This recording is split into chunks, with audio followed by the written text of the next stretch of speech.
கரவகள் பின் சென்று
జై శ్రీనారాయణ. స్వామివారు కలుపుతున్నారండి, లైన్లో ఉండండి. ఒకసారి వస్తున్నారు.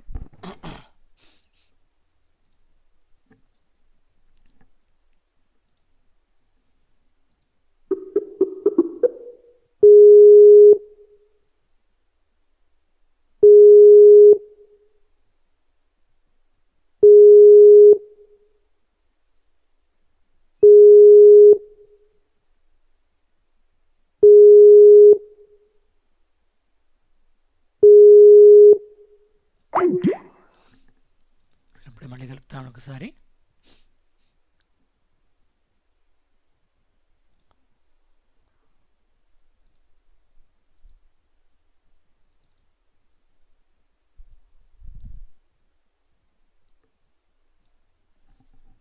జై శ్రీనారాయణ.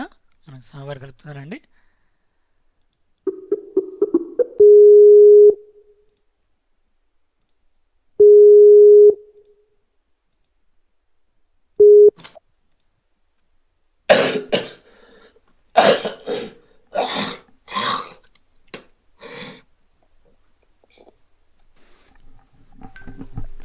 జై శ్రీనారాయణ. మన ధనుర్మాస వ్రతంలో మనము చివరి 3 రోజుల లోపల మనం ఆశ్రయ వైభవాన్ని అనుభవిస్తున్నాం. 28వ రోజులో భక్తులందరికీ కూడా స్వాగతం. ఇవాళ మనకు విశేషమైనటువంటి పాసురం కరవేగల్ పెన్షన్లు. ఈ పాసురమైనటువంటి అంతరార్థాన్ని భావార్థాన్ని మనం తెలుసుకోవడానికి అందరం సిద్ధంగా ఉందాం. మనకి అందించడానికి శ్రీమాన్ వెంకటాచార్య శ్రీకృష్ణ స్వామి వారు సిద్ధంగా ఉన్నారు. భక్తబంధాన్ని కూడా శ్రద్ధగా ఆలకించాలని మనవి చేస్తూ భక్తబంధం తరపున స్వామివారికి సాష్టాంగ ప్రణామాలతో శుభోదయం పలుకుతూ నేటి ప్రవచనం ప్రారంభించినట్టు ప్రార్థిస్తున్నాను. జై శ్రీమన్నారాయణ.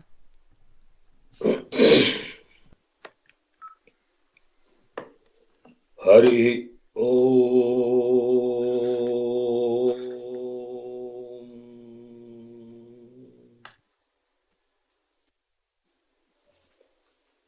అస్మద్గురుభ్యో నమః. శ్రీమతే రామానుజాయ నమః. శ్రీమన్నారాయణ శరణౌ శరణం ప్రపద్యే. శ్రీమతే నారాయణాయ నమః. నీలాతుంగస్తనగిరితటీ సుప్తం నీలాతుంగస్తనగిరితటీ సుప్తముద్బోధ్య కృష్ణం పారార్థ్యం స్వం శృతిశతశిరసిద్ధమధ్యాపయంతి స్వోచ్ఛిష్టాయాం సృజి నిగళితం యా బలత్కృత్య పుంక్తే గోదా తస్యై నమ ఇదమిదం భూయ ఏవాస్తు భూయః గోదా తస్యై నమ ఇదమిదం భూయ ఏవాస్తు భూయః. ఆండాళ్ దివ్య తిరువడిகளே శరణం. கரவகள் பினிசென்னும் காணம் செருந்துணிபோம் அறிவொன்னுமில்லாத ஆயர்குலத்து. கரவகள் பினிசென்னும் காணம் சேருந்துணிபோம் அறிவொன்னுமில்லாத ஆயர்குலத்து. உந்தன்னை பிறவி பிறந்தனை புண்ணியம் யாவுடையோம் குறவொன்னுமில்லாத கோவிந்தா. உந்தன்னோடுறவேல் நமக்கிங்கொழுக்க வழியாது அறியாத பிள்ளைகளும் அம்பினால் உந்தன்னை சிறு பேரத்தனவும் சீரியருணாதே இறைவா நீ தாராய் பறை ஏலோரெம்பாவாய். இறைவா நீ தாராய் பறை ஏலோரெம்பாவாய். கரவகள் பினிசென்னும் காணம் சேருந்துணிவோம் அறிவொன்னுமில்லாத ஆயர்குலத்து. உந்தன்னை பிறவி பிறந்தனை புண்ணியம் யாமுடையோம் குறவொன்னுமில்லாத கோவிந்தா. உந்தன்னோடுறவேல் நமக்கிங்கொழுக்க வழியாது அறியாத பிள்ளைகளும் அம்பினால் உந்தன்னை சிறு பேரிடத்தரவும் சிறியருளாதே இறைவா நீ தாராய் பறை ஏலோரெம்பாவாய். ஆண்டாள் திவ்ய திருவடிகளே சரணம். சமஸ்த பரிவாராய சர்வ திவ்ய மங்கள விக்கிரகாய ஸ்ரீ பூநீலா சகிதாய ஸ்ரீமதே நாராயணாய நமः. శ్రీమన్నారాయణ శరణౌ శరణం ప్రపద్యే. శ్రీమతే నారాయణాయ నమః. హరి ఓం. పరమ పూజ్య భాగవతోత్తములారా, మన ఆండాళ్ తల్లి కృప చేసిన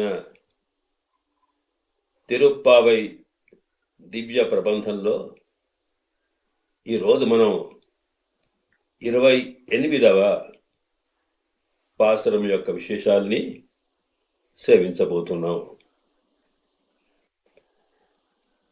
ఇందులో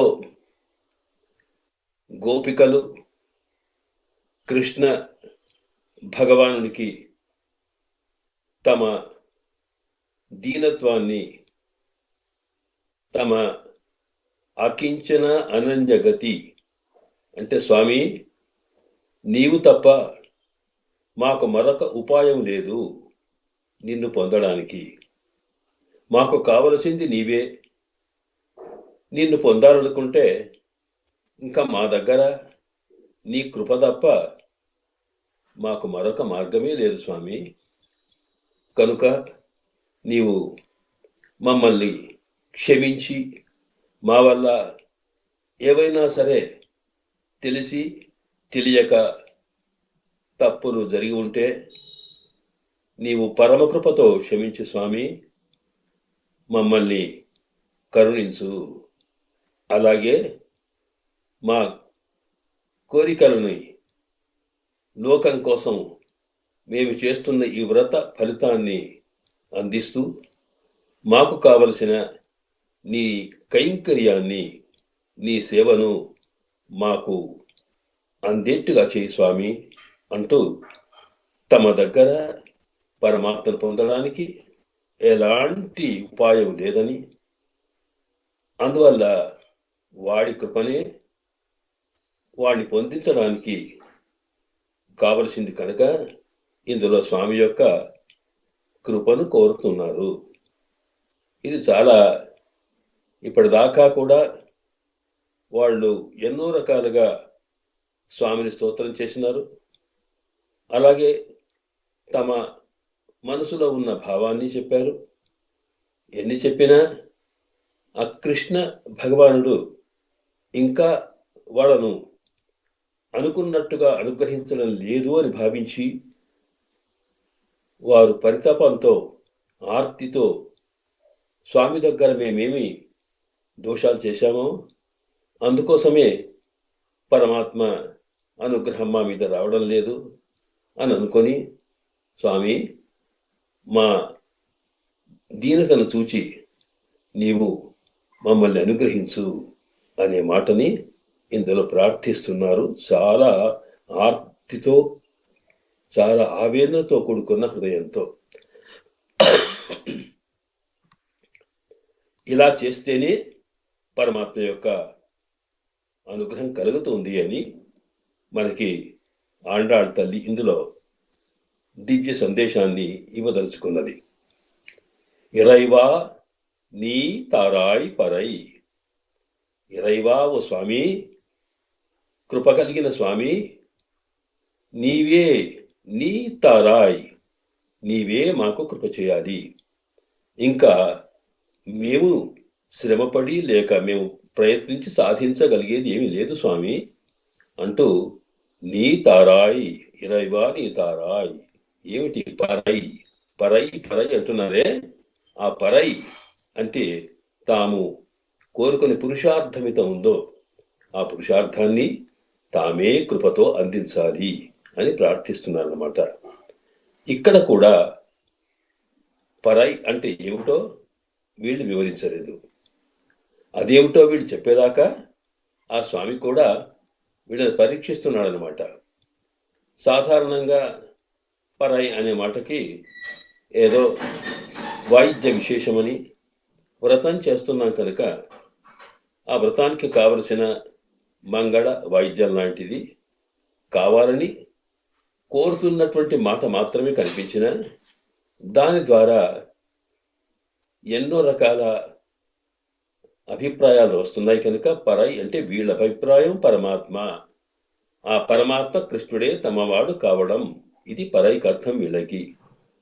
అలాగే పరై అంటే పురుషార్థం, కోరవలసిన ఫలం లోకానికి, అది లోకానికి కావలసినటువంటి పాడి పంటలు, సంపత్తు అంతా, ఆరోగ్యం అంతా. కనుక ఈ రెండు కూడా నీవు కృప చేయాలంటే నిన్ను సంతృప్తిపరచగలిగేటువంటి మరొక ఉపాయం మా దగ్గర లేదు, నీ కృప తప్ప అనేది ఈ పాశురంలో మనకు చేస్తారన్నమాట. ఇరైవా నీ, ఇరైవా స్వామివి కదా నువ్వు. ఇరైవ అంటే అర్థం ఏంటి? నీవు ఇక్కడ నా స్వామివి, మేము మీ సొత్తులము కనుక నీకు సంబంధించిన వాళ్ళము, మమ్మల్ని రక్షించవలసిన బాధ్యత నీది, దయచేసి ఒక్కసారి మా వైపు చూడు అంటూ ఇందులో ప్రార్థిస్తున్నారు.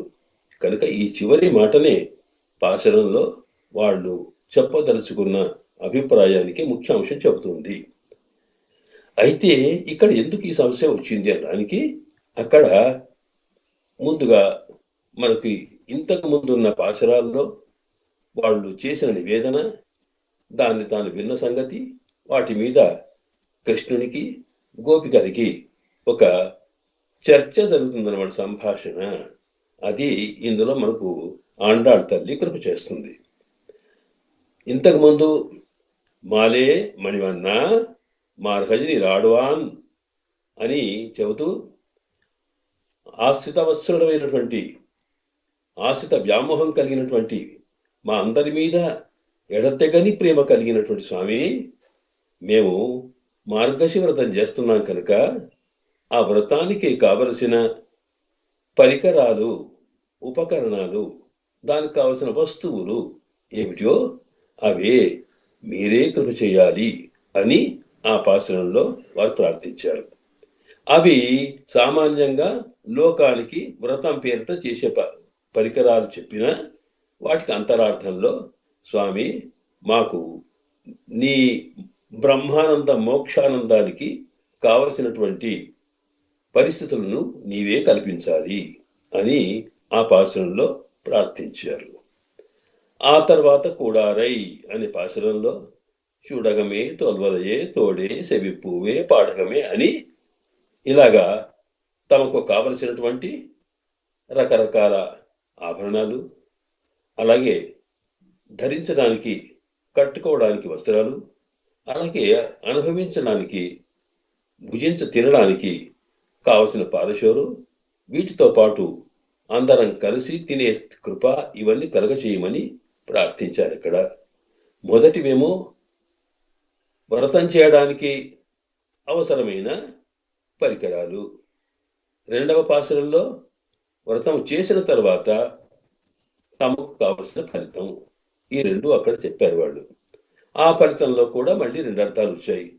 లోకానికి కావలసినటువంటి సిరి సంపదలు, వాళ్ళకు కావలసిన కూడు గుడ్డ మొదలగునవన్నీ కూడా కావాలి, అవి నివిస్తేనే వస్తాయి అని చెప్తూనే మాకు కావలసింది ఆ మోక్షం పొందిన తర్వాత ముక్తాత్మ పొందేటువంటి ఏదైతే ఆనందం ఉందో బ్రహ్మానందం, అది మాకు కృప చెయ్యు అని అంటూ ఈ రెండు రకాల ఒకటి పైకి రెండవది అంతరార్థంతో కలిగిన రెండు రకాల కోరికలు కోరారు వాళ్ళు. ఆ తర్వాత ఇప్పుడు వాటి మీదనే కృష్ణ భగవానుడు ప్రశ్నిస్తున్నాడు. అవును, మీరు ఇవన్నీ కోరికలు కోరారు నిజమే, ఈ ఫలాలు మీరు కావాలంటున్నారు, కానీ లోకంలో ఏ రకమైన ఫలం కావాలనుకున్నా ఏదో ఒక మనకి మంచి లాభం కావాలనుకుంటే దానికి మనం ప్రయత్నం చేయాలి కదా. ఆ ప్రయత్నం లేనిది ఏ పని ఫలించదు, మరి ఫలము దొరకదు. ఇది మీకు తెలుసు కదా. మరి అలాంటప్పుడు మీరేదో బ్రహ్మానందం కావాలంటున్నారు, లేక స్వామి నీవే మాకు కావాలంటున్నారు, ఉన్నై అరుత్తిత్వందో నిన్నే ప్రార్థిస్తున్నామని చెప్పారు, నీవే కావాలంటున్నారు అంటే పరమాత్మనే మాకు సాక్షాత్కరించాలి అంటున్నారే, పరమాత్మ వెంబడి ఉండాలని. లేదా లోకానికి సకల విధములైన సంపత్తులు కావాలంటున్నారు, ఇవి కావాలంటున్నారు, కానీ వీటిని పొందడానికి మీరు ఏమైనా ప్రయత్నం చేశారా అని అడుగుతున్నాడు ఆయన. ఎందుకంటే ఏ ప్రయత్నం లేని ఎట్లా జరుగుతుంది? వీటిని ఉపాయములు అంటాం. వీటిని పొందడానికి ఏం ఉపాయాలు చేశారు మీరు, ఏమి అని అంటే ఇక్కడ దీంట్లో ఇలా అడగడానికి వాడు సమాధానం చెప్పడానికి ఉన్న తత్వం ఏమిటి అంటే, సామాన్యంగా మనము పరమాత్మను పొందాలి అనుకున్నప్పుడు పరమాత్మ ఎన్నో మార్గాలు చూపించినా మనం ఎన్ని సాధనాలు చేసినప్పటికీ కూడా ఆ మనము చేసే సాధనాలు, మనము చేసే ప్రయత్నాలు ఫలించాలి అనుకున్నప్పుడు పరమాత్మ కృపనే కావాలి. అంతే తప్ప వాడి అనుగ్రహం లేకపోతే మనం ఎన్ని ప్రయత్నాలు చేసినా అవి ఫలించవు. కనుక ఏది పొందాలనుకున్నా మనం చేసే సాధన మనం చేస్తాం తప్ప దాని ఫలితాన్ని పొందింపచేసేవాడు పరమాత్మ మాత్రమే. అందువల్ల బ్రహ్మసూత్రాల్లో ఒక మాట చెప్పి ఉంది. అక్కడ ఫలం అతః ఉపపత్తి, ఫలం అతః అంటే అతః అంటే ఆ పరమాత్మ నుండే ఫలం కలుగుతుంది. ఎందుకు అంటే ఇవ్వగలిగేటువంటి సకల శక్తివంతుడు ఆయనే. అంతే తప్ప మనము చేసే పనులు మనకు ఫలాన్ని ఇవ్వవు. ఒక కర్మ ఉన్నదంటే ఆ కర్మ అది చైతన్యవంతం కాదే, అదేం తెలివి ఉన్నది కాదు, అదొక పని. అంత మాత్రం చేత ఆ పనే మనకు ఫలం ఇవ్వదు. పని చేసిన తర్వాత దానికి అనుకూలమైనటువంటి ఫలాన్ని ఇవ్వగలిగేవాడు పరమాత్మనే. కనుక ఫలమనేది అక్కడ. ఇదే మనకు భగవద్గీత ఆ మాట చెప్పింది.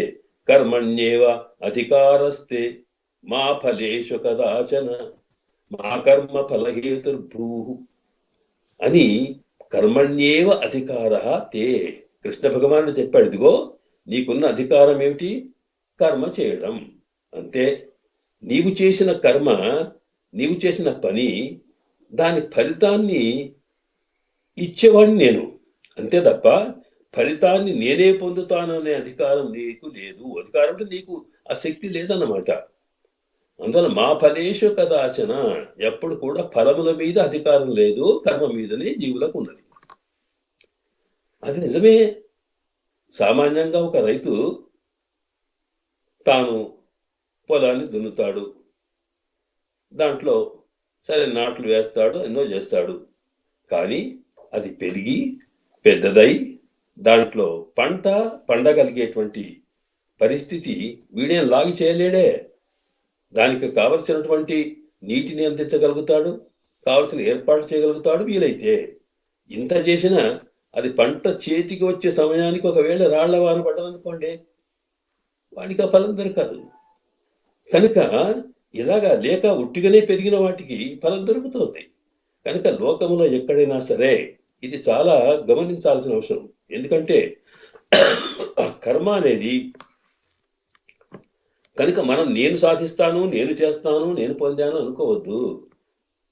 అది నువ్వు చేయాలంతే. చేయడం ఎందుకు?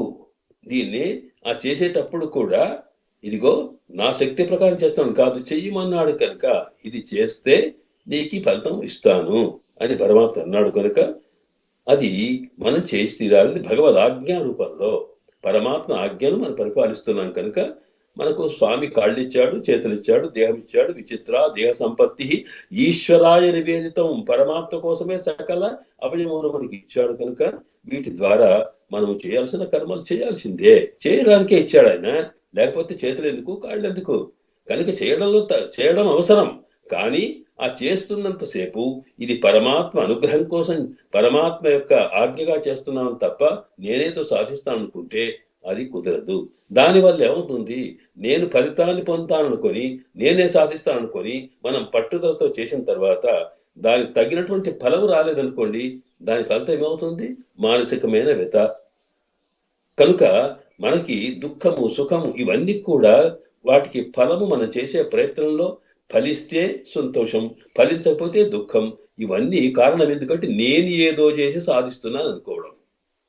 అలా కాదు, ఇది ఇచ్చేవాడు పరమాత్మ కనుక చేయవలసింది మనం చేస్తాం, ఆ తర్వాత వాడి ఇష్టం. ఇది ఒక్కొక్కసారి మనం చేసినా చేయకపోయినా వాడికి అనుగ్రహం ఇస్తాడు. కనుక ఇలాంటి స్థితి ఉన్నప్పుడు ఇందులో చెప్పదలుచుకున్నది ఏమిటంటే కృష్ణుణ్ణి గోపికలు ఏదో కోరారే లోకం కోసం లేక తమ కోసం, అవి వాడి కృప ఉంటే రావాల్సిందే, అంతే తప్ప వీడి ప్రయత్నం వల్ల అది సాధించబడేది కాదు అనేది వాస్తవమైన విషయం. అయితే దాన్ని మనకు ఒక్కోసారి నమ్మడం కష్టం అనిపిస్తుంది, మనం చేయండి ఎక్కడి నుంచి వస్తుందని. కనుక ఇక్కడ ఇదే ప్రశ్నని ఇక్కడ కృష్ణ భగవానుడు అడుగుతున్నాడు. ఇదిగో మీరంతా నన్నే కావాలన్నారు, బాగానే ఉంది. నీకు బ్రహ్మ సాక్షాత్కారం కావాలన్నా, మోక్షానందం కావాలనుకున్నా, లేదు ఈ లోకానికి కావలసిన సకల సంపత్తులు కావాలనుకున్నా అవన్నీ నా వల్లనే వస్తాయని మీరు అనుకుంటున్నారే. కానీ నేను ఒక మార్గం చెప్పాను. నేను చెప్పిన శాస్త్రాలు ఉన్నాయి కదా, వేదాలు, ఉపనిషత్తులు, ఇవన్నీ కూడా భగవద్గీత ఇవన్నీ ఉన్నాయి కదా, శాస్త్రాల విశేషాలు. అందులో నేను చెప్పాను, మీరు నన్ను పొందాలనుకున్నా లేదా నా అనుగ్రహంతో మీరు ఏదన్నా సాధించాలనుకుంటే మీరు చేయాల్సినటువంటి ప్రయత్నం ఏమిటో చెప్పాను. ఆ ప్రయత్నమునే సాధనములు అంటాం మనము.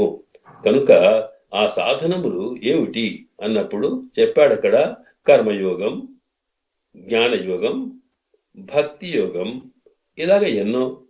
కనుక ఒక్కొక్కటి మీ మీ శక్తిని బట్టి, మీ పరిస్థితిని బట్టి మీరు ఏది చేయగలుగుతారో అలాంటిది చేయడం కోసమే అనేక రకాలుగా నేను చూపించాను. కనుక అందులో మీరు ఏమి చేశారు? మీరు కర్మయోగం చేశారా, జ్ఞానయోగం చేశారా, భక్తి యోగం ఉన్నదా, లేకపోతే ఏం చేశారు? దేన్ని బట్టి మీరు నాకు ఇయ్యమంటున్నారు అని అడిగాడు అనమాట. ఇది అంటే మీరు చేసిన సాధనములు అన్నప్పుడు ఇక్కడంటే మీరు అనుకున్న ఫలము పొందడానికి మీరు చేసిన ఉపాయం ఏమిటి? దీన్ని ఉపాయం అంటాం, దీన్నే ప్రాపకము అంటాం, దీన్ని ఇక్కడ సాధన అంటాం అన్నమాట.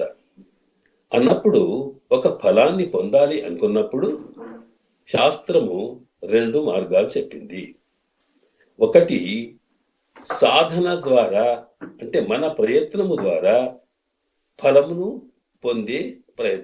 పొందడానికి కృషి చేయడం. దీన్నే మనము ఏమంటామంటే సాధ్య ఉపాయము. సాధ్య ఉపాయము అంటే మనము సాధన ద్వారా దాన్ని సాధ్యం పొందుతాము. కనుక మన ప్రయత్నము ద్వారా పొందడానికి ఉండేటువంటి ఉపాయమును లేక మార్గమును సాధ్య ఉపాయం అంటాం అన్నమాట. అలా కాకుండా మనం ఏం ప్రయత్నం చేయకుండానే పరమాత్మ అనుగ్రహం కలిగిందనుకోండి, అప్పుడు ఏమైపోయింది? పరమాత్మనే ఉపాయమైనాడు. పరమాత్మను పొందాలనుకున్నప్పుడు పరమాత్మనే మనకు ఉపాయమవుతున్నాడు. ఆయననే ఎట్లాగో ఇచ్చేవాడు ఆయన్నే. మనం ఎన్ని ప్రయత్నాలు చేసినా ఆయన్ని ఇవ్వాలి. కనుక మన ప్రయత్నానికన్నా ముందు ఆయనకే కృప కలిగిందనుకోండి, ఇవ్వాలయ్యో అని ఆయనకు దయ కలిగిందనుకోండి, అప్పుడేమవుతుంది? ఆయననే మనకి ఏదంటే అది ఇస్తాడు. అలాగా పరమాత్మను పొందాలనుకున్నప్పుడు, భగవంతుడిని పొందాలనుకుంటే భగవంతుడే తన సంకల్పంతో మనకు చేరుతాడే. దాన్ని సిద్ధ ఉపాయం అంటాం. సిద్ధ అంటే రెడీమేడ్ అనమాట. దేనికోసం మన ఫలం ఉంటామో అదే సిద్ధం అనమాట. ఇదిగో ఇక్కడ ఇలా కుదురుతుందా? సామాన్యంగా లోకంలో ఫలం వేరుంటుంది, ఆ ఫలాన్ని పొందడానికి సాధన వేరుంటుంది, అంటే మార్గం వేరుంటుంది. అందువల్ల మనం సాధన చేస్తాము, ఆ ఫలాన్ని పొందే ప్రయత్నం చేస్తాము. అంతే తప్ప ఆ ఫలమే సాధన అవడం ఎట్లా అవుతుంది అనేది సామాన్యంగా మనకి ఆలోచిస్తుంటే సందేహం కలిగే అవకాశం ఉంది. కనుక పరమాత్మను పొందాలనుకుంటే మనం ఏ మార్గాలు చెప్పాడో వాటిని ఆచరించాలి తప్ప పరమాత్మనే ఉపాయము అనుకోవడం కుదురుతుందా అనే దానికి మన పూర్వాచార్యులు ఒక ఉదాహరణ ఇచ్చారు. ఒక ఆవు తాను పచ్చటి గడ్డి మేయాలనుకున్నది.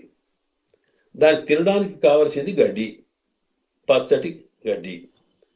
మరి ఇది దాన్ని ఆకర్షించేది ఏది? అది తినాలి అనిపించేది ఏదంటే దాన్ని చూడగానే తన వైపు ఆకర్షించేది గడ్డే. కనుక ఇక్కడ ఏమిటి? ఆ పచ్చటి గడ్డి తన వైపు ఆకర్షించింది. ఆకర్షిస్తే పరిగెత్తింది అంతే. పరిగెత్తినందుకు దొరకడం కాదు, అది ఆకర్షించింది అంతే. కనుక ఆకర్షిస్తే అదే మళ్ళీ తనకి ఆహారమైంది. అయినప్పుడు ఈ ఆవు యొక్క మనస్సును ఆకర్షించింది గడ్డి, దానికి ఆహారమైంది గడ్డే. అలాగే పరమాత్మ తన యొక్క దివ్య స్వరూప రూప గుణ విభూతుల ద్వారా ఒకసారి మనకి జీవుల్ని ఆకర్షిస్తాడు. తర్వాత తన శక్తి ఏమిటి చూపిస్తాడు. అలా చూపించిన స్థితిలో అప్పుడు మనం ఏం చేస్తాం? స్వామి నువ్వు కావాలనుకుంటే ఆయననే కావాలనుకుంటే ఆయన శక్తే మనకు ఉపయోగపడాలి అని అనుకుంటామని. కనుక ఒక ఉదాహరణ ఇచ్చి ఉపాయము అతడే, ఉపేయము అతడే అవ్వడానికి వీలున్నది అని మన సిద్ధాంతకర్తలు చెప్తారన్నమాట. కనుక ఇక్కడ రెండు రకాల మార్గాలు ఉన్నాయి.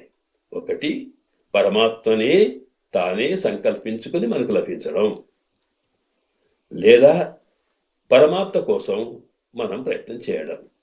ఒక చెట్టుకు పండు పండిందనుకోండి, ఆ చెట్టు మీద ఉన్న పండు మనకు కావాలి. అది కావాలనుకున్నప్పుడు ఏం చేస్తాం? దానికి తగినట్టుగా దాన్ని ఏదో కట్టెతో కొడతాము, లేకపోతే తెంపుతాము, ఏదో చేస్తాము, చెట్టు ఎక్కుతాము, ఎన్నో ప్రయత్నాలు చేస్తాం. చేసి ఆ పండును పొందే ప్రయత్నం చేస్తాం, ఒక మార్గం. అలా కాకుండా ఆ చెట్టు మీద ఉన్న పండు బాగా పండిందనుకోండి, అది రసవంతమైందనుకోండి, అది అప్పుడేం చేస్తుందంటే అది చది కింద పడుతుంది. అలా పడ్డప్పుడు మనం పొందే అవకాశం ఉన్నది. అంటే ఈ రెండు మార్గాలు ఉన్నాయి. కనుక సాధన ద్వారా పరమాత్మను పొందగలగడం, దీన్నే సాధ్య ఉపాయం అంటాం. అలా కాక పరమాత్మ స్వయంగా తానే రావడం సిద్ధ ఉపాయం అంటాం అన్నమాట. ఒక పాప ఏడుస్తుందండి. ఏడుస్తూ ఉంటే తల్లి అమ్మా అమ్మా అని ఏడుస్తుంటే అయ్యో ఇది ఏడబట్టినా అని ఎత్తుకున్నదట. ఎత్తుకున్న తర్వాత సరే ముద్దాడింది, దించింది. మరొకసారి ఎంత ఏడ్చినా అది ఎత్తుకోలేదు. ఎందుకు? అట్లా కాకుండా ఒక్కొక్కసారి అలా వెళ్తుంటే పాపను చూసి, అబ్బా ఇక్కడున్నావా అని ఎత్తుకొని ముద్దాడుతుంది. పాప ఏడ్చినా ఏడవకపోయినా. అంటే పాప ఏడవడము అమ్మ ఎత్తుకోవడానికి కారణం కాదు, అమ్మకు పాప మీద కలిగేటువంటి ప్రేమ, అనుగ్రహం. అది ఏడ్చినా ఏడవకపోయినా ఇది జరిగినట్టుగానే పరమాత్మకి కూడా మనము చేసే ప్రయత్నాలు ఎన్ని చేసినా చేయకపోయినా వాడి యొక్క అనుగ్రహమే ప్రధానం అనేది ఇక్కడ సిద్ధాంతం. కనుక దీన్నే మనము ఉపాయము ఉపేయం అతడే, అదే మాటని మనకు ఆండాళ్ తల్లి చెబుతున్నది. ఇందులో నారాయణని నమక్కే పరైతరువాన్ అనే మొదటి మాట చెప్పిందే నారాయణుడే మనకు ఉపాయం, ఆయన కావాలంటే ఆయన్నే అన్నాడే.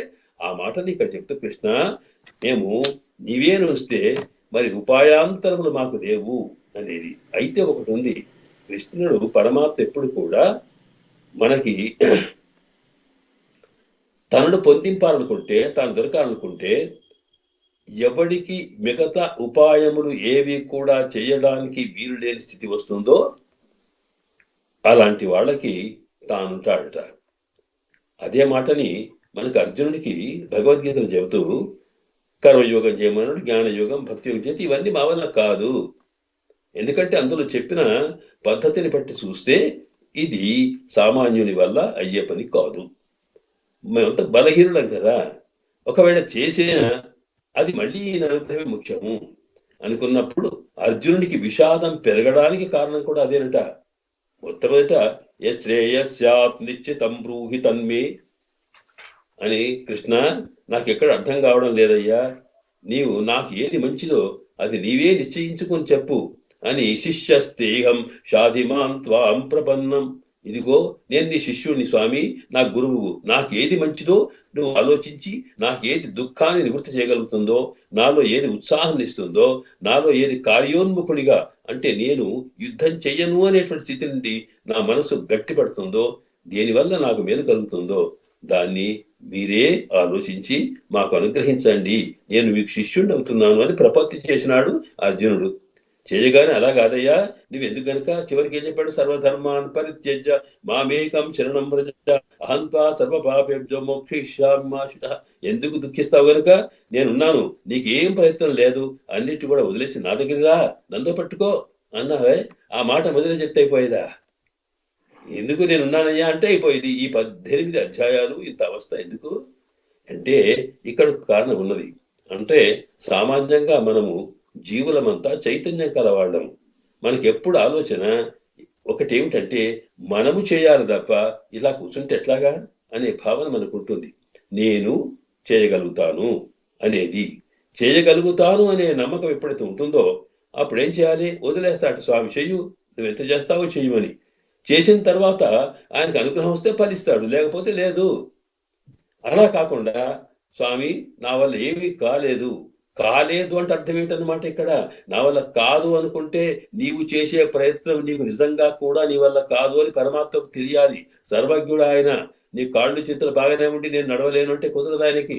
అందువల్ల నీకు ఇచ్చిన వాడిని నువ్వు చేస్తూ ఉండి ఆయన మీద విశ్వాసంతో స్వామి చేయమన్నాడు చేస్తూ ఉంటే ఆయన ఫలింపజేస్తాడు. అంతేగాక నేను చేస్తాను అనుకున్నావా అది అవడం కుదరదు. కనుక ఇక్కడ అర్జునుడికి చెప్పేటప్పుడు ఇన్ని చెప్పి అకర్మయోగం జ్ఞానం ఎందుకు చెప్పమన్నాడంటే, ఇదిగో ఒకసారి అది చెప్తే నన్ను వదిలేమిటి, ఎట్లా వదిలేస్తామండి, మనం చేయండి ఎట్లా అని అనుమానం కలుగుతుంది.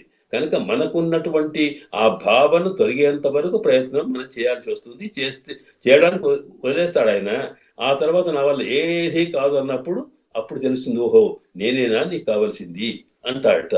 కనుక సర్వధర్మాన్ పరిత్యజ్య అన్నప్పుడు ధర్మములు వదలమంటే అంటే సర్వ ప్రయత్నం వదలమంటే చేయవద్దని కాదు. నువ్వు ఎంత చేస్తూ ఉన్నప్పటికీ కూడా నేను చెప్పాను కనుక చేస్తూ ఉండు, కానీ ఇవి నేను చేసి సాధిస్తాననుకోకు అంటూ ప్రపన్నుడైన వాడు, పరమాత్మ మీదనే భారం ఉంచిన వాడు ఆయన చెప్పిన కార్యక్రమాలన్నీ లోకంలో ఉండి అన్ని చేస్తూ ఉండాలి. చేస్తుండేటప్పుడు ఎట్లా చేస్తాము అంటే ఇది పరమాత్మకు సంతోషం కలుగుతుంది కనుక చేస్తాం, కానీ నేను చేసి ఫలితాన్ని సాధిస్తాననే భావన అక్కర్లేదు. అప్పుడు నేనున్నాను అన్నాడు. కనుక సర్వధర్మాన్ని పరిత్యజ్య అంటే ఏమి చేయక కూర్చోమని అర్థం కాదు. అక్కడ నీవు నేను చేస్తానని భావన కాకుండా, ఇవి దీనివల్ల నేను చేసి సాధిస్తానని కాకుండా పరమాత్మనే తాను అనుగ్రహించాల్సింది కనుక, అందువల్ల అంతవరకు నేను స్వామి యొక్క అనుగ్రహం వచ్చేదాకా ఈ పని చేస్తాను అని చెప్పి తాను మామేకం శరణం వ్రజ అహంత్వా సర్వ పాపేభ్యో మోక్షయిష్యామి అని అన్ని వదిలేస్తా, నీకు నన్ను పొందగలిగే ఆటంకాలుంటే నేనే తీసేసుకుంటానయ్యా, నేను పొందుతాను అన్నాడు. కనుక ఇక్కడ మనం ఒక మాట అన్నామే ఏమిటి, మన వల్ల ఏది కాదు అనుకున్నప్పుడు సర్వేశ్వరుడే చేస్తాడు. లేదా మనం చేయగలిగే శక్తి ఉన్నప్పుడు ఆ శక్తి ద్వారా ఏం చేస్తామంటే పరమాత్మ యొక్క తృప్తి కోసం చేస్తాం తప్ప ఇవి చేస్తే సాధిస్తామని భావన కాకూడదు అనేది ఇందులో ప్రశ్న అన్నమాట. అయితే ఇక్కడ అన్నిటికన్నా ముఖ్యం ఏమిటి, మన సంప్రదాయంలో ప్రధానంగా సాధ్య ఉపాయముల కన్నా సిద్ధ ఉపాయమే ప్రధానము. ఎందుకంటే సర్వం పరమాత్మ మీదనే భారం వేస్తే వాడిని ప్రపన్నుడు అంటాం. ప్రపన్నుడు అంటే అర్థం ఏంటనమాట, సర్వం కూడా పరమాత్మ, నీవు తప్ప నాకు మరొకటి లేదు, అన్ని భారాల కింద వదిలేశాడు అనమాట. ఆ వదిలేయడం కన్నా ముందు ఎవరైతే నేను చేస్తాననుకుంటాడో వాడు కర్మయోగి. స్వకర్మణ తమభ్యర్చ సిద్ధిం విందతి మానవ చెప్పాడు కదా, నీవు చేసే పని చేయరు అని. వాడు కర్మయోగి. లేదా జ్ఞానం ద్వారా, ఉపాసన ద్వారా, భక్తి ద్వారా పొందాలనుకుంటే వాడు భక్తుడు లేక జ్ఞాని. ఇవన్నీ ఏమి లేనివాడు నా వల్ల ఏమి కాదని రెండు చేతులు జోడించి స్వామి నీవే తప్ప, త్వమేవ మే ఉపాయ భూతో భవ, నీవే నాకు ఉపాయం తప్ప, నువ్వు కావాలి నాకు, కానీ నా వల్ల నా దగ్గర ఏ శక్తి లేదు, అందువల్ల నువ్వు తప్ప నాకు మరొకటి లేదు అని అంటే అప్పుడు స్వామే మనకు రక్షకుడు అవుతాడు. అయితే అవునా కాదా, మనకు ఆ శక్తి ఉందా లేదా, చేయగలుగుతున్నామా లేదా అనేది కూడా ప్రశ్నిస్తాడు అక్కడ. కనుక ఆ ప్రశ్న ఇక్కడ వచ్చింది. కనుక ఇక్కడ ఏంటి, ప్రపత్తి అంటే మనమంతా కూడా ప్రపన్నులమే. సామాన్యంగా మనము సామాన్య జీవితంలో చేసేటప్పుడు ఒక్క ఉపాయం కాదు, అన్నీ చేస్తూ ఉంటాం. మనం పూజలు చేస్తాం. కర్మయోగం అంటే ఏమిటి, మనం చేసే పూజలు, యాత్రలు, లేకపోతే ఇంట్లో చేసేటువంటి దీపాలు వెలిగించడం, వ్రతాలు, ఇవన్నీ కూడా కర్మయోగాలే. అయితే ఇవి నిష్కామంగా నీవు నీ కొరకు కాకుండా పరమాత్మజ్ఞగా చేస్తే నిష్కామ, దాన్ని కర్మయోగం అంటాం. ఇది మనం ఏం చేస్తాం, ఒక్కొక్కసారి అవి చేస్తాం, అలాగే కాసేపు పారాయణం చేస్తాం జ్ఞానయోగం, కాసేపు భక్తి భజన చేస్తాం. ఇలాగా మనం అవి ఇవి అన్ని మిక్స్చర్ కలిపి చేస్తామండి. ఎందుకంటే మనకు ఒకే ఒకదాన్ని పట్టుకొని చేయగలిగే శక్తి లేదు, అది సాధించడం చాలా కష్టం. కనుక ఏదైనా సరే పరమాత్మ యొక్క అనుగ్రహం రావడం కోసం ఏదో కొంత చేస్తూ ఉంటే స్వామి మనల్ని అనుగ్రహిస్తాడు అనుకునే మనం చేస్తాము. కనుక ఇలాంటివి కూడా చేయలేని స్థితిలో సర్వేశ్వరుడే దానికి ఉపాయం అనుకోవాలట. ఇది ఇక్కడ ఉపాయముతని ఉపేయముతని. కనుక ఇక్కడ ఏమన్నాడు, ఆయనను పొందాలంటే మిగతా ఉపాయములు ఏవైతున్నావో, మిగతా సాధనాలు ఏవైతున్నావో అవి నీ వల్ల కావు అనేది అతనికి తెలియాలి. తెలియాలంటే అతను తెలిసినవాడే, కానీ స్పష్టపరచుకోవాలి. అది ఇక్కడ చూపిస్తున్నారు. కృష్ణ నీవు మాకు కావాలి అంటే నీవే మాకు ఉపాయము, వేరే ఉపాయాంతరములు లేవు అనేది చూపించారు. చూపించేసి ఆ తర్వాత నిన్నే ఎందుకు పట్టుకుంటున్నామంటే నీకు సకల కళ్యాణ గుణపూర్ణుడవు కనుక, సర్వశక్తివంతుడవు కనుక, నీకు అన్ని తెలిసిన వాడివి కనుక, మమ్మల్ని రక్షించవలసిన బాధ్యత నీకు నాకు ఉంది కనుక, నీకు నాకుండే సంబంధాన్ని బట్టి, లేక నీవేమో యజమానివి మేమేమో నీ సొత్తులం కనుక నీ సొత్తును నువ్వు రక్షించుకోవాల్సిన బాధ్యత నీది అని తెలుపుతూ, అలాగా ఆ తర్వాత ఇలా కనుక నువ్వే రక్షించాలి అని ప్రార్థించడం. ప్రార్థించిన తర్వాత చిట్ట చివరికి ఏంటంటే అప్పటికి స్వామి మేము చేసినవి ఏమైనా పొరపాట్లుంటే వాటిని కూడా నీవు మన్నించి నీ అనుగ్రహాన్ని మాకు పొందించు అని ఇందులో ఈ పాసురంలో మనకు 3 అంశాలు చూపించాడనమాట. ఒకటి, పరమాత్మనే మనకు ఉపాయము అని సిద్ధోపాయమునే అనుసరించేటువంటి ప్రపన్నులకు ఉండవలసిన స్థితి ఏమిటి అనే దాంట్లో మొదట ఆ స్వామి విషయంలో మనం చెప్పుకో, స్వామి నా దగ్గర నీవు తప్ప నాకు వేరే గతి లేదు అనేది సాధన సాధ్యాంతర నివృత్తి. అంటే ఇతరవి నేనేం చేయలేను అనేటువంటిది స్పష్టంగా అక్కడ స్వామికి తెలియపరచడం. ఆ తర్వాత నీవు మాకు శక్తి లేకపోయినా నీకు సర్వశక్తులు కలవాడు కనుక నువ్వు మమ్మల్ని రక్షించగలుగుతావు అనే గుణ పరిపూర్ణతను మనము అనుసంధించడం. మనకు నా వల్ల ఏమీ లేదు అని చెప్పడం. రెండవది కళ్యాణ గుణం అనుభవించిన తర్వాత ఒకవేళ నీవు మా వల్ల జరిగిన పొరపాట్లు క్షమించమని క్షమాపణ కోరడం. ఈ 3 జరిగిన తర్వాత అప్పుడు స్వామి నీవెలాగైనా మమ్మల్ని కృప చేయు అని ప్రార్థించడం. ఇది సామాన్యంగా ప్రపన్నులు చేయాల్సిన పని. ఈ వ్రతంలో గోపికల ద్వారా మనకు ఆండాళ్ళ తల్లి ఈ అంశాన్ని చూపించిందన్నమాట. ఇది ఈ పాసురంలో వివరిస్తారు. ఇక్కడ ఏంటి? కరబకల్ పినిచెన్నుం காணம் சேருந்துணிவோம் அறிவொன்னும் இல்லாத ஆயர்குலத்து உந்தன்னை பிறவி பிறந்தனை புண்ணியம் யாவுடையோம் குறவொன்னுமில்லாத கோவிந்தா உந்தன்னோடுறவே எல்லவக்கிங்குழிக்க ஒழியாது அறியாத பிள்ளைகளும் அம்பினால் உந்தன்னை சிறுபேரத்தனவும் சீரியருளாதே இறைவா நீ தாராய் பறை ఎనోరెంబావాయి. స్వామి వాళ్ళు అడిగారు, ఏం చేశారు నువ్వు? మీరు నన్ను కావాలంటున్నారే, మరి ఫలం పొందడానికి నేను ఎన్నో మార్గాలు చూపించానే. పరమాత్మను పొందడానికి కర్మయోగం, జ్ఞానయోగం, భక్తి యోగం ఉన్నాయి కదా. ఇందులో మీరు ఏదైనా చేశారా?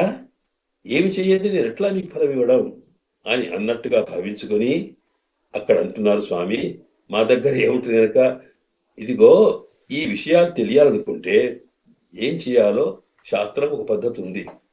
ముందుగా నిన్ను పొందాలనుకున్నప్పుడు లేదా నీవు చెప్పినటువంటి వివిధమైన రకరకాల సాధనాలు చేయాలనుకుంటే వాటి గురించి మాకు తెలియాలి. ఆ తెలిసేటప్పుడు తెలియపరిచేవారు ఎవరు అంటే గురువు. అంటే దానికోసం ముందు మేమేం చేయాలి? నిన్ను పొందాలనే కోరిక కలగగానే నీవెవరో, నీవెలా ఉంటావో, నీ తత్వం ఏమిటో అవన్నీ కూడా తెలుసుకోవడమే కాకుండా నిన్ను పొందడానికి ఏ మార్గాలు ఉన్నాయో అవన్నీ తెలపగలిగేటువంటి గురువు దగ్గరికి వెళ్ళాలి. ఆ గురువును ఆశ్రయించిన తర్వాత ఆ గురువు ఒట్టిగా చెప్తాడా? ఆయన దగ్గరికి వెళ్తే తద్విద్ధి ప్రణిపాతేన పరిప్రశ్నేన సేవయ ఉపదేశ్యంతి దే జ్ఞానం జ్ఞానినః తత్వ అని భగవద్గీతలో స్వామి చెప్పాడు.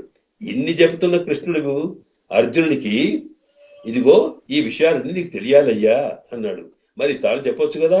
అట్లా కాకుండా తద్విద్ధి ప్రణిపాతేన ఉపదేక్షంతి తే జ్ఞానం, నీకు ఈ జ్ఞానాన్ని గాని ఏదైనా సరే జ్ఞానులైన వాళ్ళు, తత్వము తెలిసిన వాళ్ళు అంటే బ్రహ్మ తత్వాన్ని తాము శాస్త్రముల ద్వారా తెలిసిన వాళ్ళు, తెలిసిన దాన్ని ఉపాసన ద్వారా, తపస్సు ద్వారా మరొక రకంగా స్వామిని సాక్షాత్కరించుకున్న వాళ్ళు, అంటే జ్ఞానము కలిగి విషయము తెలవడం, దాంతో పాటు అనుభవంలోకి రావడం, ఇలా పరమాత్మ తత్వం తెలుసుకొని తాము సాక్షాత్కరించుకున్న వాళ్ళు ఉన్నారే, ఆ సాక్షాత్కరించుకోవడం అనేది తత్వదర్శన.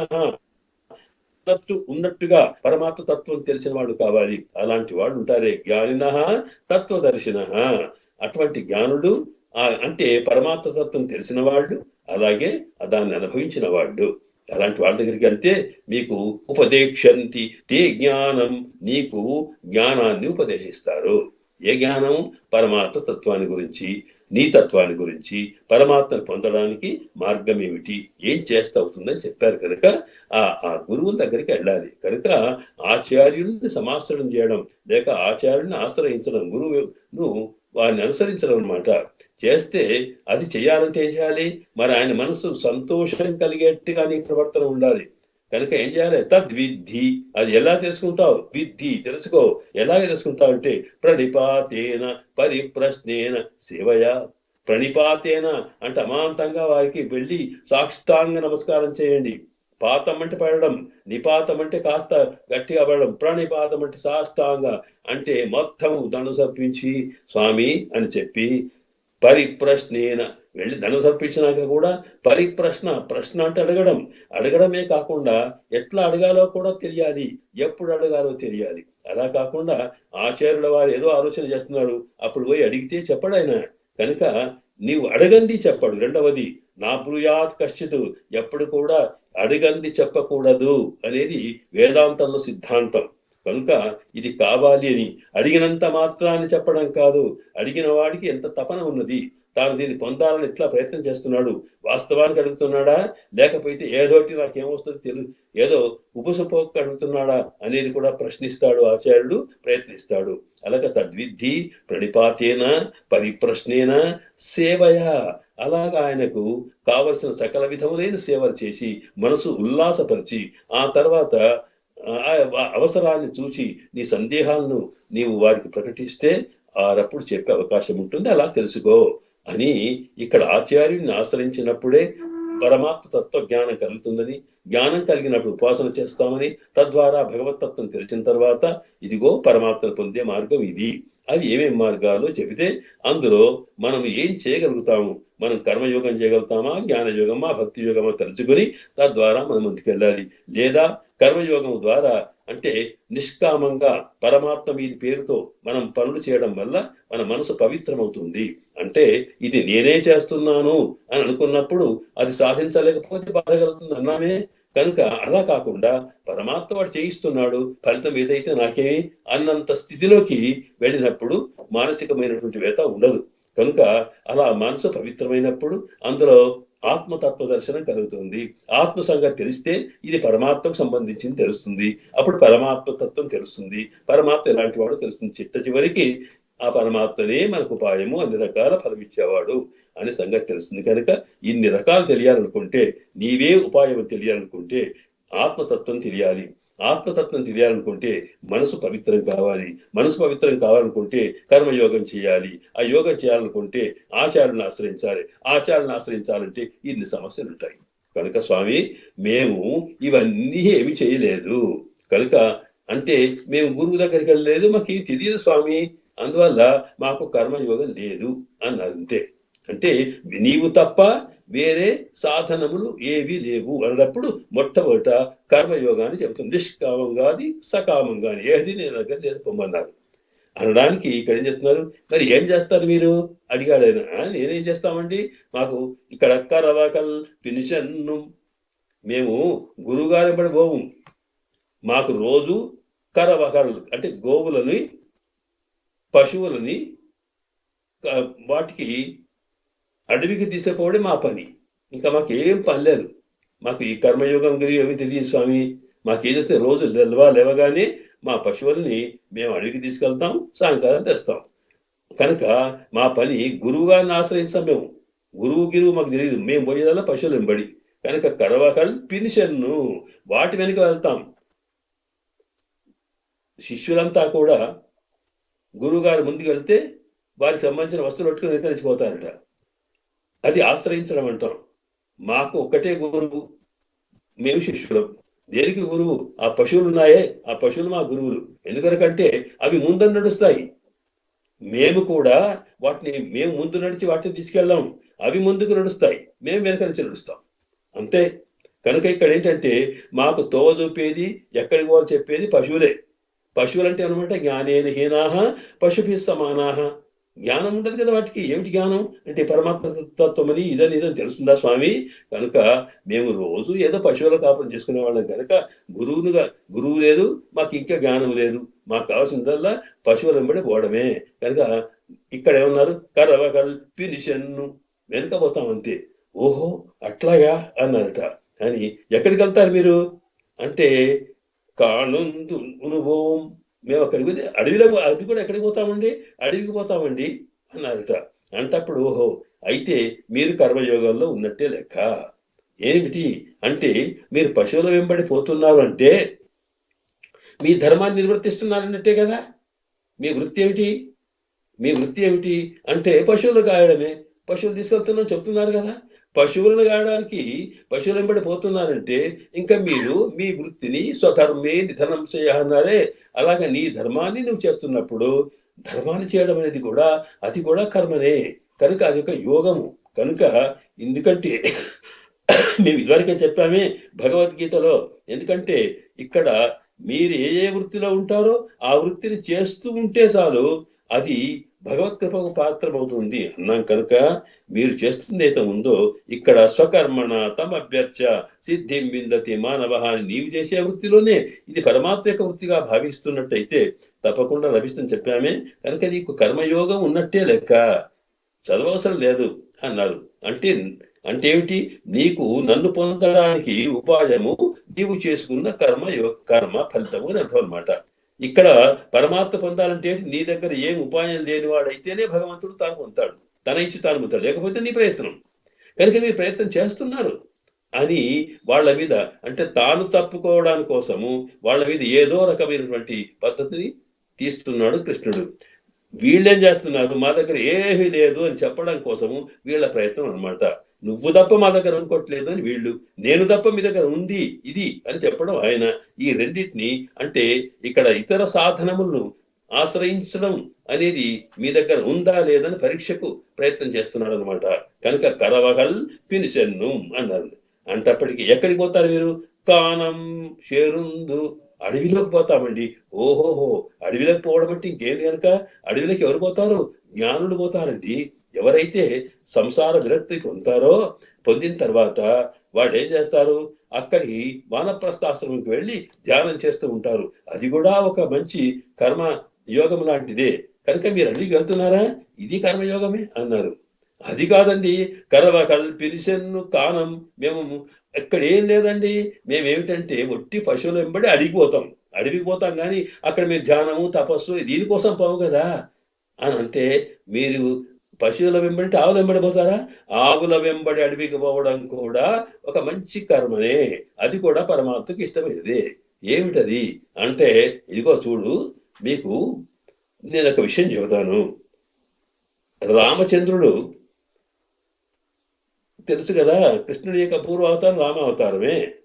ఆ రాముడు ఏ వంశములో అవతరించాడో అదే వంశంలో దిలీపుడు అనేటువంటి ఒక మహారాజు అవతరించి పుట్టాడు. అంటే రాముడి తండ్రి దశరథుడు, దశరథుని తండ్రి అజమహారాజు, అజమహారాజు తండ్రి రఘుమహారాజు, రఘుమహారాజు తండ్రి దిలీపుడు. కనుక అందుకే రాఘవ అని పేరు రఘుమహారాజుని పెట్టి. కనుక ఆ దిలీపుడు ఉన్నాడే, ఆ దిలీపుడికి మొదట సంతానం ఉండేది కాదు. అసలు దిలీపుడి సంతానం అయితే కదా రఘుమహారాజు పుడితే, అజమహారాజు పుడితే రాముడు పుట్టేవాడు. కనుక దిలీపుడికి ముందు సంతానం లేదు. మరి ఎట్లాగా? ఎందుకు లేదు అంటే, ఆయనకు ఒక శాపం కలిగింది. దేవతల ధేను అయినటువంటిది కామధేనువును తాను స్వర్గానికి వచ్చేటప్పుడు కూడా దాని దృష్టి పెట్టకపోతే అవమానించినట్టుగా భావించి అది శపించిందని. అలాగా ఆ తర్వాత ఆ శాప పోవాలనుకుంటే దానికి దూడ ఉంటుంది, నందిని అని పేరు గలది. ఆ నందిని అనేటువంటిది మనకు వారి దగ్గర వశిష్ఠుల వారి ఆశ్రమంలో ఉంటుంది. ఆ నందిని ధేనువునకి నీవు సేవ చేస్తే, రోజు దాని వెంబడి పోయితే, అడవికి పోయి వస్తూ ఉంటే తర్వాత సంతానం కలుగుతుంది. దానికి ఒక శాప విమోచనమైన కథ చెప్పడం జరిగింది. కనుక దిలీపుడు ఏం చేసేవాడు తెలుసా? రోజు తెల్లవారగానే ఆయన చక్రవర్తి అయిన రాజ్యం అంతా మందికి అప్పగించేసి ఆ తర్వాత తెల్లవారంగానే ఆ దూడ వెంబడి వెళ్ళాలి. అక్కడ అడవిలో ఉండాలి, అది వేస్తే పక్కకు ఉండాలి, అది ఉంటే ఇలాగా దాని సేవ చేసి చివరికి వాపసు వచ్చినప్పుడు రాత్రికి ఇంటికి రావాలి. ఈ రకంగా ఆయన సేవ చేయడం వల్ల ఆ ధేనువు యొక్క అనుగ్రహం కలిగి, దేవతా స్వరూపం కనుక దాని అనుగ్రహంతో సంతానం కలిగిందయ్యా, రఘుమహారాజు పుట్టాడు. కనుక ఇక్కడ ఏం జరిగింది అంటే, ఆయన చేసిన కర్మ యోగంగా ఫలితం అతనికి వచ్చింది. కనుక అడవిలోకి పశువులను ఆవును తీసుకెళ్లి వాటి వెంబడి ఉండడం కూడా ఒక కర్మయోగమే. అందువల్ల మీరు బాగా పనిచేస్తున్నారు. ఎందుకంటే మీరు అన్నావు కదా, నువ్వు కరవకల్ పిలిచెన్ను కానం, అడవికి పోతున్నావు కదా, అది కూడా కర్మయోగమే. అందువల్ల మీకు ఉపాయం ఉంది నన్ను పొందడానికి. అయ్యయ్యో అది కాదు స్వామి, షేరుందు, మేము అక్కడ ఏం చేస్తాము, చేరి కూర్చుంటాం, మేము ఇలాగ ఇవన్నీ చేస్తూ కూర్చోము స్వామి, అందుకు వనేపోం మేము అంటే. అక్కడ ఉంటారా? ఎంతసేపు ఉంటారు? ఉదయం నుంచి సాయంకాలం దాకా ఉంటారు కదా. ఉండడం కూడా ఒక పవిత్రమే. అదేమిటంటే, అన్నిటికన్నా కర్మయోగాల్లో దివ్యక్షేత్ర దర్శనం ఎట్లాగో అలాగే అరణ్యాల్లో కూడా ప్రధానమైనవి పవిత్రమైన అరణ్యాలు ఉన్నాయి. ఉదాహరణకి నైమిషారణ్యం ఉందనుకో, నైమిషారణ్యంలో వెళ్ళి కాసేపు కూర్చున్నప్పటికీ కూడా మోక్షం లభిస్తుంది అని పురాణాలు చెబుతున్నాయి. మీరైతే ఇంకేది, రోజు ఉదయం సాయంకాలం వెళ్తున్నారు కదా. అందువల్ల షేరుందు, అక్కడికి వెళ్ళి మీరున్నారు కనుక కర్మయోగం తప్పకుండా మీకు ఫలితం లభిస్తుంది. చూడండి, ప్రయత్నం చేయండి అంటాడు ఆయన.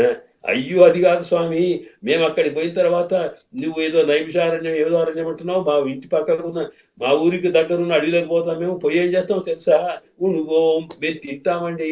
అక్కడ పోయి నువ్వు అన్నట్టు తపస్సులు గిపస్సులు మేమేం చెయ్యము, మేము వేరే ఉద్దేశంతో పోయేవాళ్ళం కాదు. పశువులు అటు వేస్తాయి, మేము తీసుకొని సద్దులు మేము కూర్చొని తింటాం, ఇంతే మా పని. నువ్వు మేము తింటాం స్వామి. తింటారా? ఎప్పుడు తింటారు మీరు? అయ్యో ఎప్పుడు తినలేదు స్వామి, అటు పశువులు వేస్తుంటాయి కదా, అవి మేయగానే వీటికి నీళ్లు పెడతాం, వాటిని అక్కడ అవి తిరిగే తిరిగితే మేము తింటుంటాం. ఇంకేమిటి, ఇంతకన్నా గొప్ప కర్మయోగం మరొకటి లేదు. ఎందుకు లేదు అంటే, ఇక్కడ యజ్ఞ శిష్టాశిరస్సంత ముచ్యంతే సర్వకల్పిషై అని భగవద్గీత చెప్పాను కదా. యజ్ఞము అంటే త్యాగపూర్వకంగా చేసేటువంటి కర్మకి యజ్ఞం అని పేరు. నిస్వార్థంగా చేసే పనికి యజ్ఞం అని పేరు అనమాట. అలాగే ఇతరులకు పెట్టి అంటే పరమాత్మకు పెట్టిన తర్వాతనే నీవు భుజిస్తే అది యజ్ఞ ప్రసాదం తీసుకున్నట్టు అన్నమాట. మీకు అన్నిటికీ పరమాత్మ ఎవరు? అదిగో ఆవులే కదా, మీరు నమ్ముకున్న అవే కదా, అవి తిన్న తర్వాతనే కదా మీరు తింటున్నారు. ఉన్బో తిన్నా కానీ ఆవుల తర్వాత మేసలతో తినడం అనేది కూడా ఒక కర్మయోగమే. కనుక మీ దగ్గర తప్పనిసరిగా చక్కని కర్మయోగం ఉంది కనుక ఆ కర్మయోగం ఫలించినప్పుడు ఫలిస్తుంది. అంతదాకా మరి నా దగ్గర ఏమీ లేదు, నువ్వే తప్ప మరొకటి మాకేం మార్గం లేదు అంటున్నారే, ఇది ఎట్లా అంటున్నారు మీరు? కనుక మీ ప్రయత్నం మీరు చేయండి అన్నారు అనమాట. ఏం చెప్పాలి వీళ్ళు? కరవకల్పి నిశనం కాలం చేరుందు పోం అని ఇన్ని రకాలు అన్న తర్వాత ఇక చిట్ట చివరికి స్వామి మా దగ్గర ఏమి లేదయ్యా, మేము చేసేది ఏమి మా చేతులు ఏమి లేదు అంటే, ఏమి లేదు అనేది కూడా మీకు తెలిసింది కదా. ఇదే జ్ఞానం. ఎందుకనకంటే ఎవరికైనా నా దగ్గర నాకేమి తెలియదు అనుకున్నవాడే జ్ఞానం. సాధారణంగా లోకల్లో బాగా తెలిసిన వాడు ఉంటాడట. చాలా మంది ఏమనుకుంటారు, వాళ్ళకి ఏదో వచ్చినటువంటి తెలిసి తెలియని విషయమైనప్పటికీ కూడా లోకంలో నా అంతటి పండితుడు లేడు అనుకుంటాడట. అహమేవా పండిత అనుకుంటాడట ఆయన, నేనే పండితుడిని. అంటే ఎవరిని చూడక లోకంలో ఇక తనే గొప్ప అనుకునే లోకంలో చాలా మంది ఉంటారు. ఈ అహమేవ పండిత అన్న వాడికి కాస్త 10 మందిని వేరే వాడితో కలిశారనుకోండి, వాళ్ళు కూడా కాస్త జ్ఞానం కలుగుతుంది, వాడు ఇంకొకడు కూడా పండితుల్లా కనిపిస్తున్నట. అప్పుడు ఏం చేస్తాడు, ఆహా అనుకొని అహమపి పండిత, ఓహోహో నేను కూడా పండితుడిని అంటే ఆయన నేను పండితుడిని అనుకోండి, నేనే పండితుడిని అనుకున్నవాడు నేను కూడా పండితుడిని అంటాడట. ఆ తర్వాత చర్చ వచ్చిందనుకోండి, విషయాలు ఒకరిని ఒకటి బాగా చేసేటప్పటికి అయ్యయ్యో వాడికి ఎంత తెలిసిందో నాకేం తెలియపాయనే అనుకుని నాహం పండిత, నేను అసలు జ్ఞానమే లేని వాడిని అంటాడట. ఇలా నాకు జ్ఞానమే లేదు అనేటువంటి భావన ఎంత తెలిసినా సాధారణ జ్ఞానం లేదంటే అర్థం ఏంటి? మనకున్న జ్ఞానానికన్నా అత్యంతమైన జ్ఞానం కలవారు ఎందరో ఉంటారు. మనకు తెలిసింది తెలవలసిన అంశాలు చాలా తక్కువ అనే భావన కలగడం కూడా ఒక జ్ఞానమే. కనుక నా వల్ల ఏమి లేదు స్వామి, మేము కర్మయోగం ఏం చేయలేము, మేము సామాన్యంగా బతుకుతున్నామని తెలిసిందే మీకు, ఇది ఒక జ్ఞానమే. కనుక ఇక్కడేంటి, దీన్నే జ్ఞాన యోగం అంటాం, జ్ఞానాన్మోక్ష. కనుక అందువల్ల మీరు చేస్తున్న కర్మయోగమే, దాంట్లో జ్ఞానం కూడా ఉంటుంది, తత్వాన్ని బట్టి చేస్తున్నాం కనుక ఈ జ్ఞాన యోగం కూడా మోక్షమేనండి. అందువల్ల మీరు జ్ఞానులై ఉంటారు, కర్మయోగులు కాకపోయినా జ్ఞానయోగం మీ దగ్గర ఉంది అనేటప్పటికీ అయ్యయ్యో మాకే తెలుస్తుందండి. అరివొన్ను వెళ్ళాద ఆయర్కులత్తు, అరివు ఒన్రుం ఇల్లాదా. అరివు అంటే జ్ఞానం, తెలివి. ఒన్రుం ఏమాత్రం లేదండి. ఇంకా మా దగ్గర మాకు అసలు ఏమీ తెలియదు, ఏదో ఇది అది కాదు, మేము చెప్తున్నావు మాకు స్వామి, కర్మ అంటున్నావు, జ్ఞానం అంటున్నావు, మాకు ఏం తెలుసు కనుక ఏం తెలియదు అని చెప్తారనమాట. అంటే అర్థం ఏంటి, ఇక్కడ సహజంగా మనకి మన పూర్వాచారులైన యామనమునులు స్తోత్రరత్నం చేస్తారు. స్తోత్రరత్నం అంటే పరమాత్మ గురించి స్తోత్రం చేస్తూ వారు మహాపండితులై అద్భుతమైన జ్ఞాన సంపన్నులై యోగులైనప్పటికీ కూడా స్వామి దగ్గర అంటారు, స్వామి న ధర్మనిష్టోస్మి నచ ఆత్మవేది న భక్తిమాన్ త్వచ్చరణారవిందే అకించన అనన్యగతి శరణ్య తత్పాదమూలం శరణం ప్రపద్యే. స్వామి నాకు కర్మయోగం, నా ధర్మనిష్టోస్మి, నా ధర్మం ఏమిటో నాకు తెలియదు, నా కర్మ ఏమిటో నాకు తెలియదు, నేనేం చేయాలో నాకు తెలియదు. తెలియకపోవడమే కాదు, జ్ఞానయోగం లేదు, కర్మలు ఏమీ లేదు, భక్తి కూడా లేదు స్వామి. నేనేదో నీ మీద ప్రేమ ఉన్నట్టు భక్తి ఉన్నట్టు నటిస్తున్నాను, కానీ అది భక్తి కాదు. భక్తి అంటే ఏమిటో మనకు భగవద్ రామానుజుల వారు వివరిస్తారు. దాంట్లో స్త్రీ భాష్యంలో చెబుతూ, లేదా దానికి భక్తిని గురించిన వివరణ ఇస్తారు. భక్తి అంటే ప్రీతిపూర్వకం అనుధ్యాన భక్తి, పరమాత్మ నిరంతరం ఆయన మీదనే ప్రేమతోటి ఆయననే స్మరిస్తూ ఉండడం అనమాట. ఎట్లా అంటే మరొకటి స్మరించడం ఉండదు, ఎప్పుడు ఆయన గురించి ఆలోచించడం ఉండదు. మనసు నిండా అదే, పిల్లలు లేదు, జల్లు లేదు, సంసారం ఏమి లేదు, ఎప్పుడు రామ రామ రామ రామ ఇలాగా ఆలోచిస్తూ ఉండడం. అది ఎప్పటిదాకా అంటే జీవించినంత కాలం అట. ఆ అంటే జీవించినంత కాలము కూడా ఎప్పుడు నిరంతరం తైలధారవత విచ్ఛిన్న అని చెబుతారు అక్కడ. అంటే ఒక గ్లాసులో నూనె ఉందనుకోండి, ఆ గ్లాసు నుంచి మళ్ళొక గ్లాసులోకి ఆ నూనెను పోయాలనుకుంటే ఎత్తి పోసినప్పుడు ఆ ధార తెగకుండా నడుస్తుంది. అట్లాగే నీ మనసులో పరమాత్మ యొక్క ధ్యానం అనేది నిరంతరం పరమాత్మ మీదనే ఉంటూ మరొకటి రాకుండా చేయాలి. ఇలా చేస్తూ ఎప్పుడు చేస్తామంటే ఎప్పటికీ బతికినంత కాలం మరొకటి చేయకుండా చేయడమే భక్తి. ఇది అక్కడ ఉన్నది. మనం చేస్తామా? మనకు కొద్దిసేపు అయిందంటే పక్కకి ఎన్నో అవసరాలు వస్తాయి. కనుక మనము చేసేది భక్తిగా తాత్కాలికం. కనుక అలాగే ఇక్కడ నా ధర్మ నిష్ఠోస్మి నచాత్మవేది, ఆత్మతత్వం పరమాత్మత్వం జ్ఞానయోగం నాకేం తెలియదు. నా భక్తిమాన్, నాకేం కావాలి? త్వచ్చరణ, నీ పాదాల మీద భక్తి కూడా లేదు నాకు. నువ్వు అనుకున్న భక్తి లేదు నా దగ్గర. మరి ఏమున్నది అంటే ఇక అగతి అకించన అనన్యగతి. అకించన అంటే నా దగ్గర ఏ ఉపాయం లేదు స్వామి, నువ్వు తప్ప నాకు వేరే గతి లేదు, నువ్వు నాకు కావాలే, నీవే దయ అంటూ తత్పాదమూలం శరణం ప్రపద్యం, నీవే తప్ప నాకు మరొకటి లేదు అంటారు వారు. కనుక ఇలాగా అందువల్ల ఇక్కడ కూడా వీళ్ళు ఏమంటున్నారు, అరివన్ను మెల్లాద. అరివు అంటే నాకు ఏ రకమైనటువంటి జ్ఞానం మా దగ్గర లేదు స్వామి. ఒన్ను మెల్లాద ఏమిటి? ఏమిటి లేదు? ఎందుకు లేకపోవడం? ఒన్ను మెల్లంటే ఇప్పుడు లేకపోవచ్చు, కానీ ఒకటి ఉంది తెలుసా, ఇప్పుడు లేకపోతే రేపన్నా రావచ్చు కదా మీకు. ఇప్పుడు మీకు లేకపోయినా ఆ తర్వాతనైనా మీకు జ్ఞానం కలిగే అవకాశం ఉంది. కనుక జీవించినంత వరకు జ్ఞాన యుగంలో ఉండొచ్చు కదా అని అంటే ఎట్లా జరుగుతుంది స్వామి? ఇప్పుడు లేని తర్వాత ఎప్పుడు వస్తుంది? ఏముంది? ఆ ఎర్కులత్, మేము ఉన్నది ఎక్కడ? గొల్ల కులం. మా మీద పశువులను కాచుకుంటున్నాం, ఇలాగా ఉంటున్నాం తప్ప నీకు ధ్యానము జ్ఞానము తత్వము ఇవన్నీ పొందగలిగే అవకాశం మాకు ఎక్కడ ఉంటుంది స్వామి? మా జాతి మా వృత్తి మాకే పొట్ట పోసుకోవడానికే సరిపోతుంది స్వామి, ఎక్కడ కుదురుతుందండి అని అంటారు వాళ్ళు. ఆహా, అలా కాదయ్యా, అలా కాదమ్మా. ఇప్పుడు చూడండి, ఇప్పుడు మీకు లేకపోయినా మీకు పూర్వజన్మలో చేసుకున్న సుకృతం ఉంటుందే, పూర్వజన్మలో పుణ్యం చేసుకుంటే కూడా అది ఇప్పుడు మీకు ఫలిస్తుంది. ఇప్పుడు చేయకపోయినా మనం చాలా మంది చూస్తాం కదా, చిన్నతనం నుంచే జ్ఞానం కలుగుతుంది. ఏం చదువుకోకున్నా సరే, ఏం తెలియకున్నా సరే అన్ని విషయాలు తెలుస్తాయి. కారణం ఏమిటి అంటే ఇంతకు ముందు జన్మలో ఈ ఆత్మ తాను ఏదో జ్ఞానం కలిగి ఉంది. కనుక పూర్వజన్మ సుకృతం వల్ల కూడా మీకు కలిగే అవకాశం ఉంది. అంటే ఇది ఎట్లా జరుగుతుంది స్వామి? మా దగ్గర అరివు ఒండ్రు మెల్లాదా. ఒండ్రు బట్టి ఏమాత్రం నాకు పూర్వజన్మది కూడా లేదన్నారు. ఎట్లా ఉంటుంది స్వామి పూర్వజన్మలు అంటే? ఇదిగో చూడు, ఆ ఎరుకుల మేము గొల్ల కులంలో పుట్టినాం, మాకు పశువుల కాపర్లము. ఈ పూర్వజన్మలోనే జ్ఞానం ఉంటే ఈ పశువుల వృత్తి మాకెందుకు ఉంటుంది స్వామి? అందువల్ల అది లేదు. అట్లా కాదు, నీవు ఏం వృత్తి చేసినా ఆ నీకు ఇంతకు ముందు జన్మలో ఉండే జ్ఞానం కలిగే అవకాశం ఉంది అంటూ మీకు తెలుసో లేదో అని ధర్మవ్యాధుడు అనేవాడు ఒకతను ఉండేవాడు అని ఆ ధర్మవ్యాధుని యొక్క కథ చెబుతారు భారతంలో. పూర్వజన్మ జ్ఞానం అనేది ఎట్లా ఫలిస్తుంది అనేది ఈ సందర్భంలో చెబుతూ వ్యాఖ్యాతలు దాన్ని వివరిస్తారన్నమాట. ఇక్కడ ఏంటంటే ఒక చోట ఒక మహర్షి ఉండేవాడు. ఆయన గాలవుడని ఒక ఋషి ఉండేవాడట. లేక కాసేపుడు ఆయన పేరేదో ఉన్నప్పటికీ ఆ ఋషి చాలా చిన్న వయసులోనే తపస్సు చేశాడు. తపస్సు చేస్తూ చేస్తూ చేస్తూ 25 ఏళ్ళు వచ్చేసినాయి.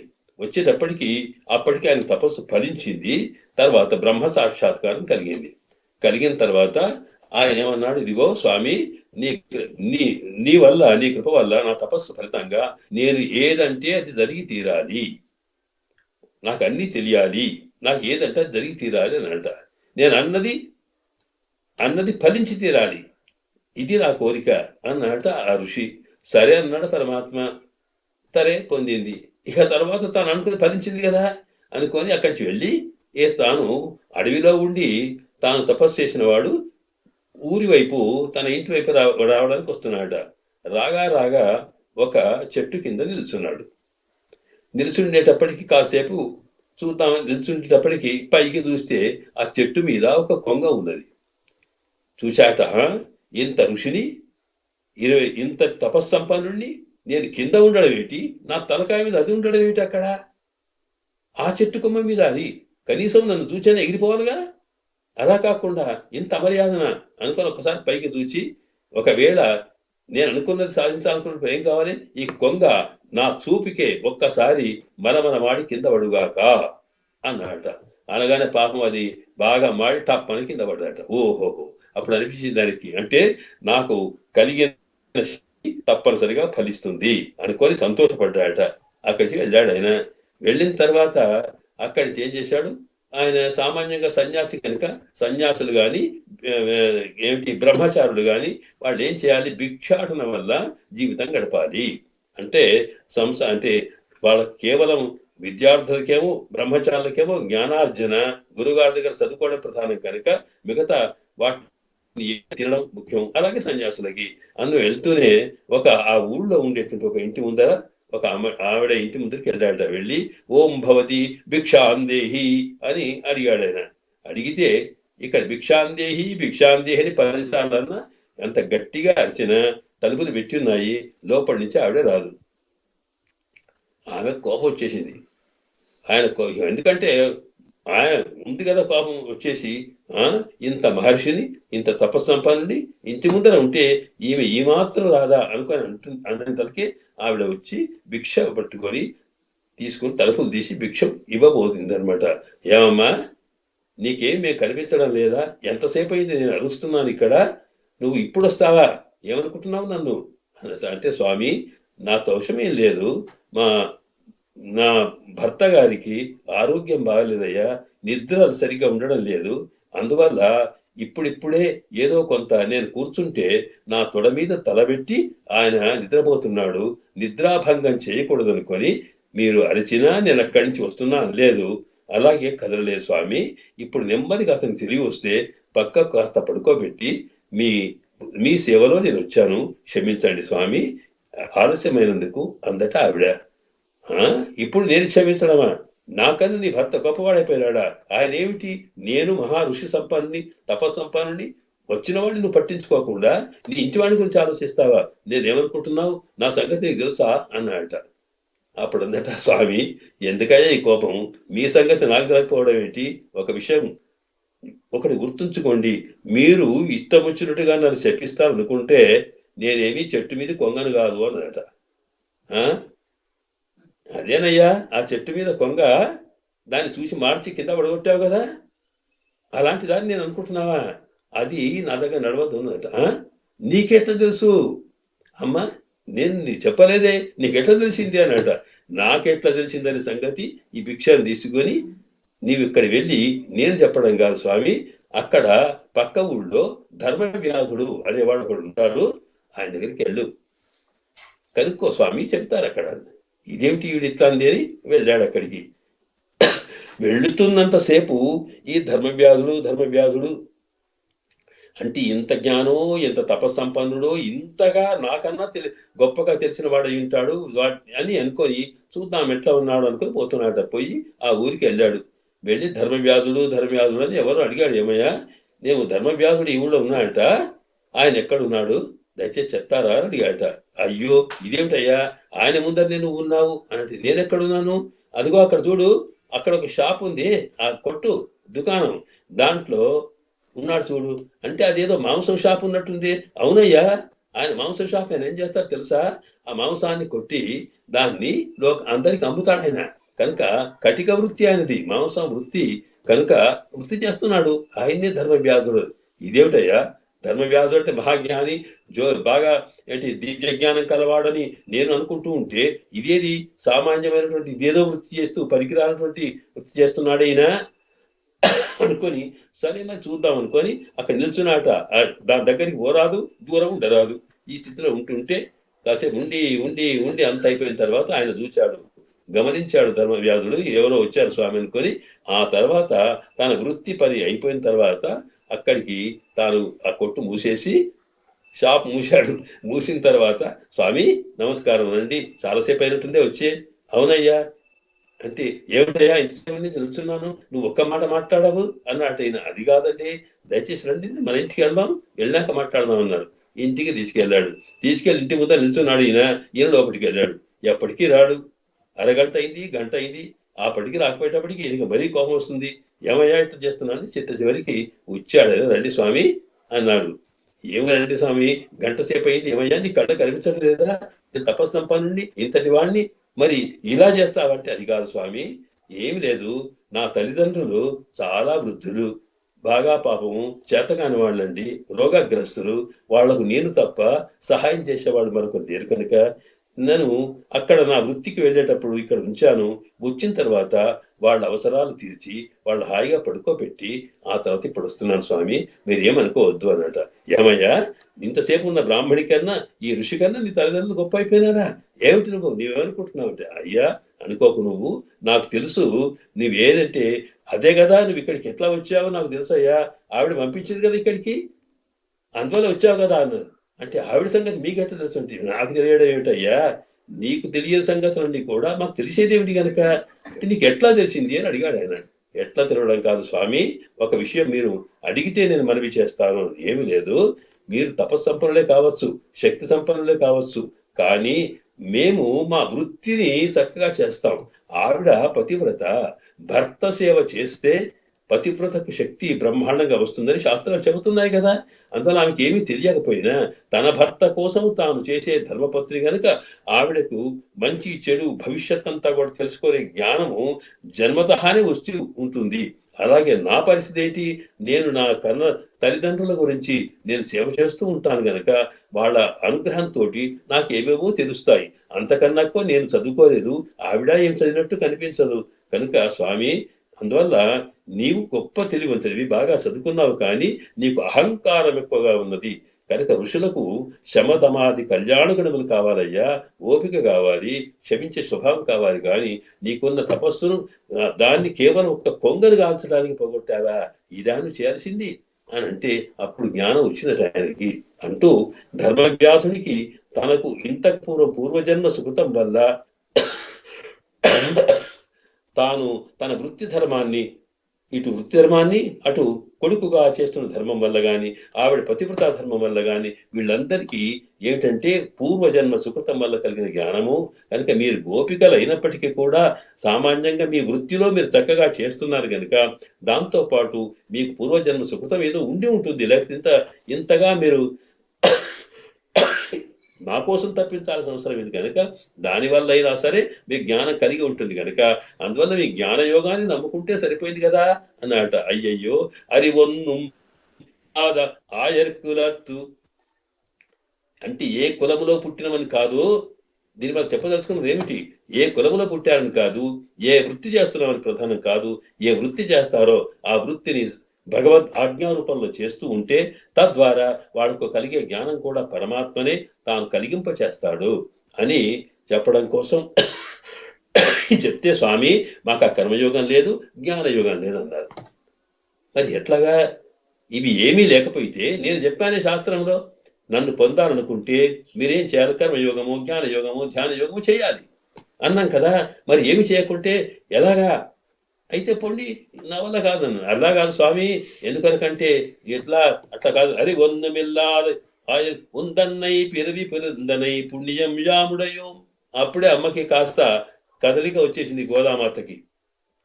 ఏమి స్వామి నువ్వు మమ్మల్ని ఏమడుగుతున్నావు, ఏం చేస్తున్నావు అడుగుతున్నావా నీవు పుణ్యం అంటే మేము ఏం పుణ్యం చేసుకున్నామనుకొని, పుణ్యాలకు కూడా పుణ్యమైనటువంటి స్వామి నీవు ఎక్కడో వైకుంఠంలో ఉండవలసిన వాడివి, ఎక్కడో పాలసముద్రం ఉండవలసిన వాడివి, అలాంటి వాడివి ఇక్కడ దాకా ఈ లోకంలోకి వచ్చి మధురలో అవతరించి అక్కడ రాత్రి వెళ్ళి యమునా నదిని దాటి మా ఊరు దాకా వచ్చి వచ్చిన తర్వాత ఉన్నవాడివి యశోదమ్మ ఇంట్లో ఉండకుండా మా ఇళ్లలో వచ్చి మాతో ఆడుతూ పాడుతూ అన్ని రకాలు చేసి కొడితే తిడితే పడితే అన్ని రకాలు చేసుకుంటూ ఇంతగా సులభమైన ఉన్నావే మాకు అందుబాటులో, నువ్వు ఏమనుకొని చేశావు స్వామి, మేమేం తపస్సు చేసామనుకొని వచ్చావు ఇక్కడికి, రేపల్లెలు మేము ఉన్నవాళ్ళం, మీకు ఏమైనా జ్ఞానం చేశామా, తపస్సు చేశామా, యోగం చేశామా, దేన్ని బట్టి వచ్చావు స్వామి నువ్వు, వచ్చావు ఎందుకు చెప్పు, ఆలోచించు అని.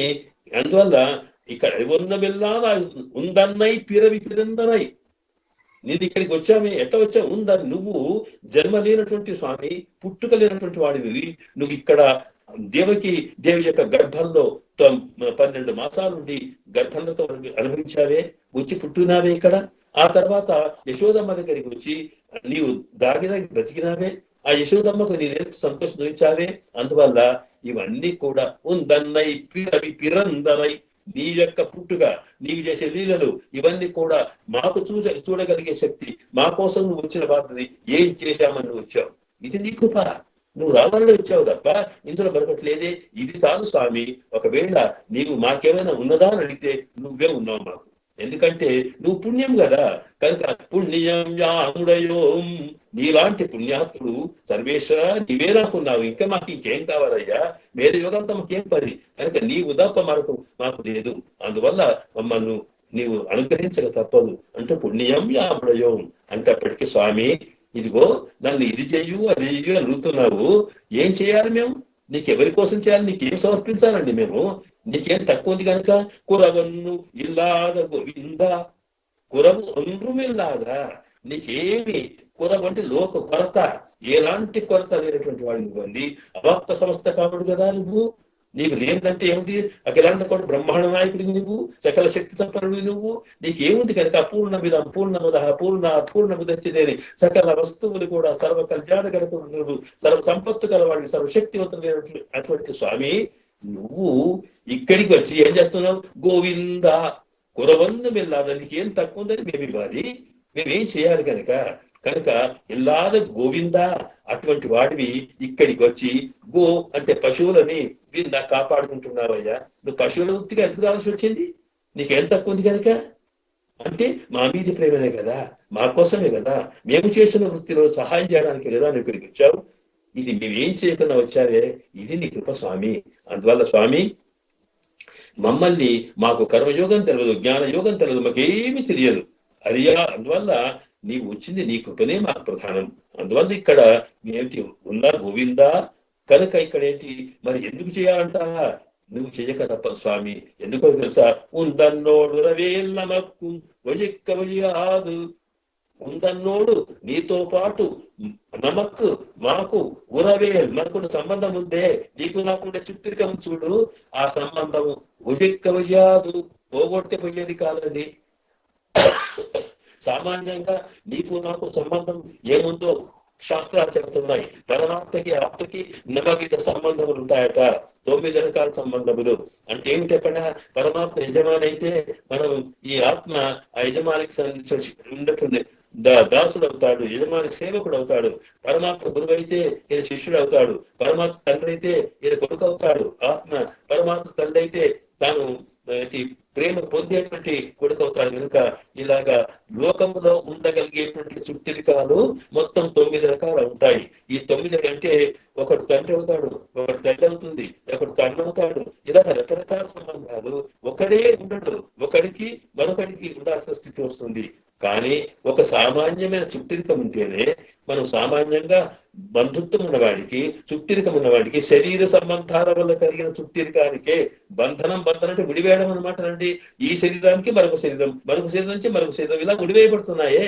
దీన్ని బట్టి ఎవరికైనా ఆపత్తు కలిగితే దుఃఖిస్తాం మనం, వాడికి ఏదైనా మంచి కలిగితే సంతోషిస్తాం. దేన్ని బట్టి? సంబంధాన్ని బట్టి కదండి. కనుక స్వామి నీకు సంబంధం లేకపోతే మనం ఎందుకు పట్టించుకుంటాం? ఏమండి వాడు ఏదో బాధపడుతున్నాడు అంటే వాడికి నాకే సంబంధం అంటాం మనం. కనుక సంబంధం ఉన్నప్పుడు తప్పనిసరిగా చేయాల్సిన పరిస్థితి. ఒక తండ్రి కన్నటువంటి పిల్లల్ని పోషించవలసిన బాధ్యత వాడికి ఉంటుంది. ఎందుకంటే సంబంధం కనుక. ఇలాగా నీకు నాకున్న సంబంధం, ఆత్మకి పరమాత్మకున్న సంబంధం 9 విధములు, 9 విధములు ఉన్నాయి కనుక స్వామి ఒకటి కాదు. ఒక్క సంబంధం పోయితే తెగిపోయింది అనుకోవడానికి వీలు లేదు. ఏదో మనం వాడు పోయినాడు కనుక ఇంకా వాడికి నాకే సంబంధం అనుకొని కుండ పగలట్టుకొని స్నానం చేస్తే సరిపోదు స్వామి. ఇది తెగిపోయిన సంబంధం, ఇది జన్మ జన్మాలకు ఉండేది కనుక ఉడవే నమ్మకింగొయ్యాదు, దీన్ని పోగొట్టుకు వాళ్ళకున్న పోలేనటువంటి సంబంధం స్వామి. అందువల్ల సంబంధం ఉండడం కాదు, సంబంధ జ్ఞానం ఉండదు మాకు. సంబంధ జ్ఞానం అంటే అర్థం ఏమిటి? సాధారణంగా చుట్టిరికం ఉండడం మొదలు కాదట. చుట్టిరికం అనేది ఉన్నప్పటికీ ప్రేమ లేకపోతే సంతోషము, దుఃఖము ఇవన్నీ వాడికి నాకు చుట్టిరికం ఉందనేటువంటి తెలివి ఉండాలి. లేకపోతే ఉదాహరణకి ఇక్కడ ఏంటి, ఏదో ఒక తండ్రికి ఒక కొడుకు ఉన్నాడు అనుకోండి, వాడు ఎక్కడికో వెళ్ళిపోయినాడు, వీడెవడో తండ్రి అయితే తెలియదు, వాడు ఎవడో కొడుకు అని తెలియదు. కొన్ని ఏళ్ల తర్వాత వాడికి ఉచ్చి చూసిన తర్వాత ఈయన నా తండ్రి అని తెలిసింది అనుకోండి, అప్పుడు ఆయన కొరకు ఎంత బాధపడతాడో. ఇలాగ లోకంలో ఏదైనా సరే సామాన్యంగా మృత్యువు, మరణము అనేటువంటిది దుఃఖానికి కారణం అని అంటాం మనం. నిజంగా చూస్తే మరణమే దుఃఖానికి కారణమైతే లోకంలో ఎందరూ మరణించడం లేదు? ఆ మరణించిన వాళ్ళందరి కోసం మనం ఏడుస్తున్నామా? ఎవరి గురించి ఏడుస్తాం? ఎవడు మనకు బంధువో, ఎవడు నాకు చుట్టమని తెలుస్తుందో వాని గురించి ఏడుస్తాం. అలాగే ఒకరికి ఎవరికి ఎన్నో రకాల మంచి వైభవాలు జరుగుతూ ఉంటాయి, దాన్ని బట్టి సంతోషిస్తామా? ఎవరికి సంతోషిస్తాం? ఎవడు నాకు చుట్టము, ఎవడు నాకు బంధువు అది తెలిస్తే వీడు ఎంత గొప్పవాడైనాడు అని సంతోషిస్తాం. ఇలాగ సుఖము దుఃఖం అనేది కేవలము వస్తువులు కాదు, వస్తువుల యొక్క సంబంధాన్ని బట్టి ఉంటుంది లోకంలో. కనుక స్వామి, నీకు నాకు చుట్టరికం ఉన్నప్పుడు నువ్వు నన్ను చేయమంటావేమిటి? కన్న తండ్రి పోషించవలసి కాదా? పెంచవలసిన బాధ్యత కాదా? మరి అలాగే నీవు మమ్మల్ని పుట్టించావు స్వామి, మమ్మల్ని పెంచాల్సిన బాధ్యత నీదే, రక్షించవలసిన బాధ్యత నీదే. రక్షిస్తా అన్నావు కనుక ఆ సంబంధము దృష్టి పెట్టుకోనైనా సరే మమ్మల్ని నీవు రక్షించాలి స్వామి అంటూ ఉందన్నోడు ఉరవే ఉరవే నీతో ఉండే సంబంధం నమక్కు ఇంగు ఒషిక్కవయ్యాదు, ఇప్పుడు పోగొట్టుకుంటే పోయేది కాదు. కనుక స్వామి, నీకు నాకు ఉండే సంబంధం అంటే ఏమి సంబంధం? నువ్వు రక్షకుడివి, మేము రక్షింపబడే వాళ్ళము. కనుక నీ వస్తువులను మేమేం చేస్తాం కనుక ఏమి చేయకపోయినా మా దగ్గర అకించడం అనంజకతి నీవు ఎలాగైనా సరే కాపాడు స్వామి అంటూ ఉన్న విషయం అంతా చర్చిస్తారు గోపి గారు. చెప్పిన తర్వాత స్వామి, నీకు తెలియదు ఏమి లేదు ఇందులో, మేము కొత్తగా చెప్పాలా? అవన్నీ నీకు తెలుసు కానీ ఎందుకో మమ్మల్ని పట్టించుకోవడం లేదు. నువ్వు ఎందుకు పట్టించుకోవడం లేదు అంటే నీకేదో కోపం వచ్చి ఉంటుంది స్వామి. ఎందుకంటే కోపం వస్తే కూడా అది కూర్చుంటావు నువ్వు, అందువల్ల ఏమైంది? అందువల్ల స్వామి, ఇక ఒకవేళ మా వల్ల ఏమైనా తప్పులు జరిగితే నువ్వేం చేయాలి? అరియాద పిల్లగదు అంపినాళ్ళు స్వామి, మేము అరియాద పిల్లగదు అంపినాళ్ళు మేము చేసేటువంటి తెలియడానికి మాకు ఏమైనా పొరపాటు చేసి ఉంటాం, నీ విషయంలో అపచారాలు చేసి ఉంటాం స్వామి. ఏం అపచారాలు చేస్తామంటే అది కూడా తెలిసి చేయము స్వామి. మాకు ఏంటంటే మేము అరియాద, మాకు జ్ఞానం తెలియదు. నీతో ఎట్లా ఉండాలో, నీ దగ్గరికి ఎట్లా వెళ్ళాలో, నిన్ను ఎట్లా పూజించాలో నాకు ఏం తెలుసు కనుక స్వామి, నువ్వు వచ్చినావు ఏదోటి నీతో పాటు ఉన్నావు తెలియవు కనుక స్వామి, నేను దొంగ అని పిలిచినాము, నేను కట్టిసుకుంటే యశోదమైన పట్టుకపోయినాము, నీవు ఆడమన్నాము పాడమన్నాము, ఎన్నో రకాలు చేశాము, నీవెవరో మాకు తెలియకపోవడం వల్ల. అంతే తప్ప నువ్వు సామాన్యమైన వ్యక్తి అనుకున్నా కానీ ఇంతటి బ్రహ్మాండమైనటువంటి అఖిలాండ కోటి బ్రహ్మాండ నాయకుడైన సర్వేశ్వరుడా, సర్వజీవమైనటువంటి నీవే ఇక్కడికి అవతరించావనే సంగతి ఇప్పుడు తెలుస్తున్నది స్వామి. అందువల్ల అరియాద ఆ మాత్రం తిరిగినంత మాత్రాన నీకు ఏదైనా తప్పు చేసి ఉంటే క్షమించు. అలా కాదు, అది పిల్లగలం నాకు ఎట్లా తెలుస్తుంది? మేము చిన్న పిల్లలమండి, అందులో ఆడపిల్లలం, అందులో గొల్ల పిల్లలు కనుక మాకు తెలియక చదువు రాదు, సంధ్య లేదు కనుక నీ గురించి తెలియకపోవచ్చు స్వామి. అంత మాత్రం చేత ఏదైనా అన్నావేమో అది నువ్వు తప్పు పెట్టుకోవద్దు స్వామి. అరియాడ పిల్లకలు అది కూడా అల్బినాళ్ళు. ఒక్కొక్కసారి ఏమవుతుందంటే ప్రేమతోటి కూడా ఏదో ఒరే తరే పిలుస్తాం, ప్రేమ ఎక్కువ ఉంటే అల్బినాళ్ళు నీ మీద ఉంటే ప్రేమతోటి మేము సామాన్యం తెలియని వాళ్ళం కనుక నీవు ఇంతవాడిని తెలియకపోవడం వల్ల మేము ఎన్నిసార్లు ఏమేమి పిలిచామో ఆ పిలిచేటప్పుడు కూడా చిరువేర్ అరైతరం చిన్న పేరుతో పిలిచి ఉంటాం మేము. అంటేమిటి?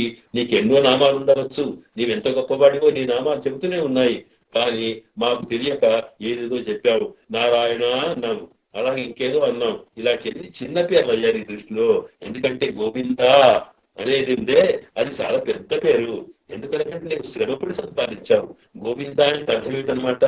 ఇక్కడ ఇదివరకు చెప్పుకున్నామే నారాయణ అనే శబ్దంలో వాస్తవానికి నారాయణ అని 4 అక్షరాలు, గోవింద అన్నట్టు 3 అక్షరాలు. ఈ దీంట్లో ఏది చిన్న పేరు ఏది పెద్ద పేరు అంటే అక్షరాలను బట్టి చూస్తే నారాయణ అనే శబ్దం పేరుది. కనుక మేము చిన్న పేరుతో పిలిచాము అని ఎందుకంటున్నారు వీళ్ళు అంటే చిన్న పేరు ఏది అంటే స్వామికి మనస్సునకు చిన్నతనం కలిగించేది చిన్న పేరు. ఆయన ఏంటంటే నారాయణ అనేది పరత్వాన్ని చెబుతుంది.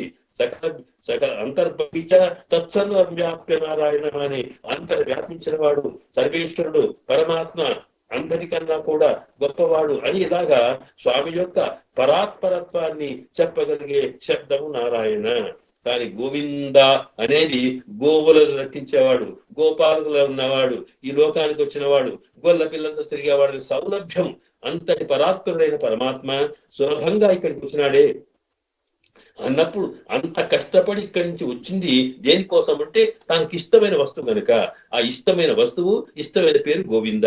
ఇంతకు ముందే గోవిందా అని పిలవకుండా మిగతా పేర్లతో పిలిచినందుకు కోపం వచ్చింది ఆ స్వామి అంటూ ఇక్కడ ఉరవేల్ నమక్కింకుజెక్క వయ్యాదు అరియాద పిల్లకలం అంబినాల్ ఉందన్నై చిరుపేరు రత్తనవం. నీ చిన్న తోటి పిలిచామే గోవిందా గోవిందా అనుకుంటే ప్రతిదానికి ఆ గోవింద శబ్దం తీసుకోవాలి మనం అక్కడ. గోవిందా మాకేం తెలియదయ్యా, గోవిందా మేము కర్మయోగులం కాదయ్యా, గోవిందా మేము చిన్న పేద పిలిచామయ్యా, గోవిందా నీకు నాకు సంబంధం తెలిసినయ్యా కనుక ఇవన్నీ తెలుసుకుని గోవిందా ఇలాగా పిలవనందుకు నీవు మమ్మల్ని క్షమించు అంటూ అరియాద పిల్లగలం అంబినాల్ ఉందన్నై చిరు పేరు చిన్న పేరుతో అదే తను పిలిచామే. అందువల్ల చిరిపేరు చీరి అరుళాదే కనుక స్వామి నీవు కోపానికి రాకుండా మా మీద దయచేయి స్వామి, కృప చూపించు స్వామి, మమ్మల్ని క్షమించు స్వామి అంటూ అక్కడ తీసుకొచ్చి హిరవా నీతారాయి పరాయి. అందువల్ల నా స్వామి నువ్వు మాకు స్వామి కదా, ఒకవేళ మేము తప్పులు చేస్తే నీవు క్షమించవలసిన వాడు కనుక స్వామి ఇలాగా మాకు ఏమీ తెలియదు, అకించలు మగత్తులు మా కర్మం తెలియదు, జ్ఞానం తెలియదు, ఏం తెలియదు, నువ్వే మాకు కావాలన్నప్పుడు నీ కృప తప్ప మరొకట్లేదు కనుక మమ్మల్ని ఏం పరీక్షిస్తావు స్వామి అంటూ మాకు ఏమీ లేవని అందులో ప్రార్థించి నీ తారాయి పరాయి కనుక నీవు నీ తారాయి పరాయి పరాయి అంటే మా పురుషార్థాన్ని నీ అంటే నీవే ఇస్తే నువ్వు ఇస్తే పుచ్చుకుంటాం, లేదంటే వెళ్ళిపోవడమే. ఎందుకంటే మా వల్ల ఏం కాదు, మేము కష్టపడి సాధించేది ఏమి లేదు కనుక స్వామి నువ్వు కృప చెయ్యు అని ప్రార్థించారన్నమాట.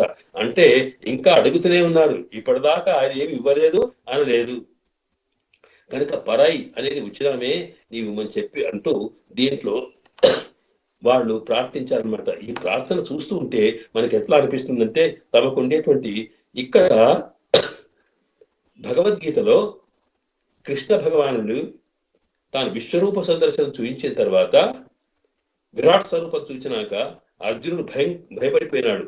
అయిపోయి అంటాడు ఆయన, స్వామి నువ్వు ఇంతటి వాడివని మాకు తెలియదయ్యా, మా కృష్ణుడివి, మా దగ్గర వాడివి, మాతో పాటు తిరిగిన వాడివి, మేమంత కొడుకు అన్నట్టుగా మేము మాకు స్నేహితుడివి తిరిగి అనుకున్నాను తప్ప అలా అనుకొని స్వామి ఎన్నెన్ని రకాల మిమ్మల్ని పలికించాము, ఎన్ని మాటలు అన్నాను అని అంటూ అక్కడ అంటాడు. విశ్వరూపం చూసిన తర్వాత ఏ కృష్ణ అని చెప్పి అక్కడ తాను అనుకుంటూ స్వామి సఖేతి మత్వా ప్రసభం యదుక్తం ఏ కృష్ణ ఏ యాదవ ఏ అని ఇలా సఖేతి మత్వా ఇంతకాలం నాకు స్నేహితులు అనుకొని ఏదో సామాన్యం అనుకొని ప్రసభమ్య దుఃఖం స్వామి నేను ఎన్నెన్ని మాటలు మాట్లాడినాను అవన్నీ కూడా ఏం మాట్లాడాను, ఏ కృష్ణ ఏ యాదవ ఏ సఖేతి, ఓ కృష్ణ అని పిలిచాను, ఓ యాదవ అని పిలిచాను, ఏ అని పిలిచాను. ఇలా పిలిచిన వాటిని అజానత ఇవన్నీ మరిచిపోయి స్వామి నన్ను క్షమించు, ఇంతటి వాడివా కృష్ణ విశ్వరూపాన్ని చూపించిన తర్వాత ఆర్తితో తాను ఒక్కసారి తానేంటి వారి కాళ్ళ మీద పడ్డంతగా చేసి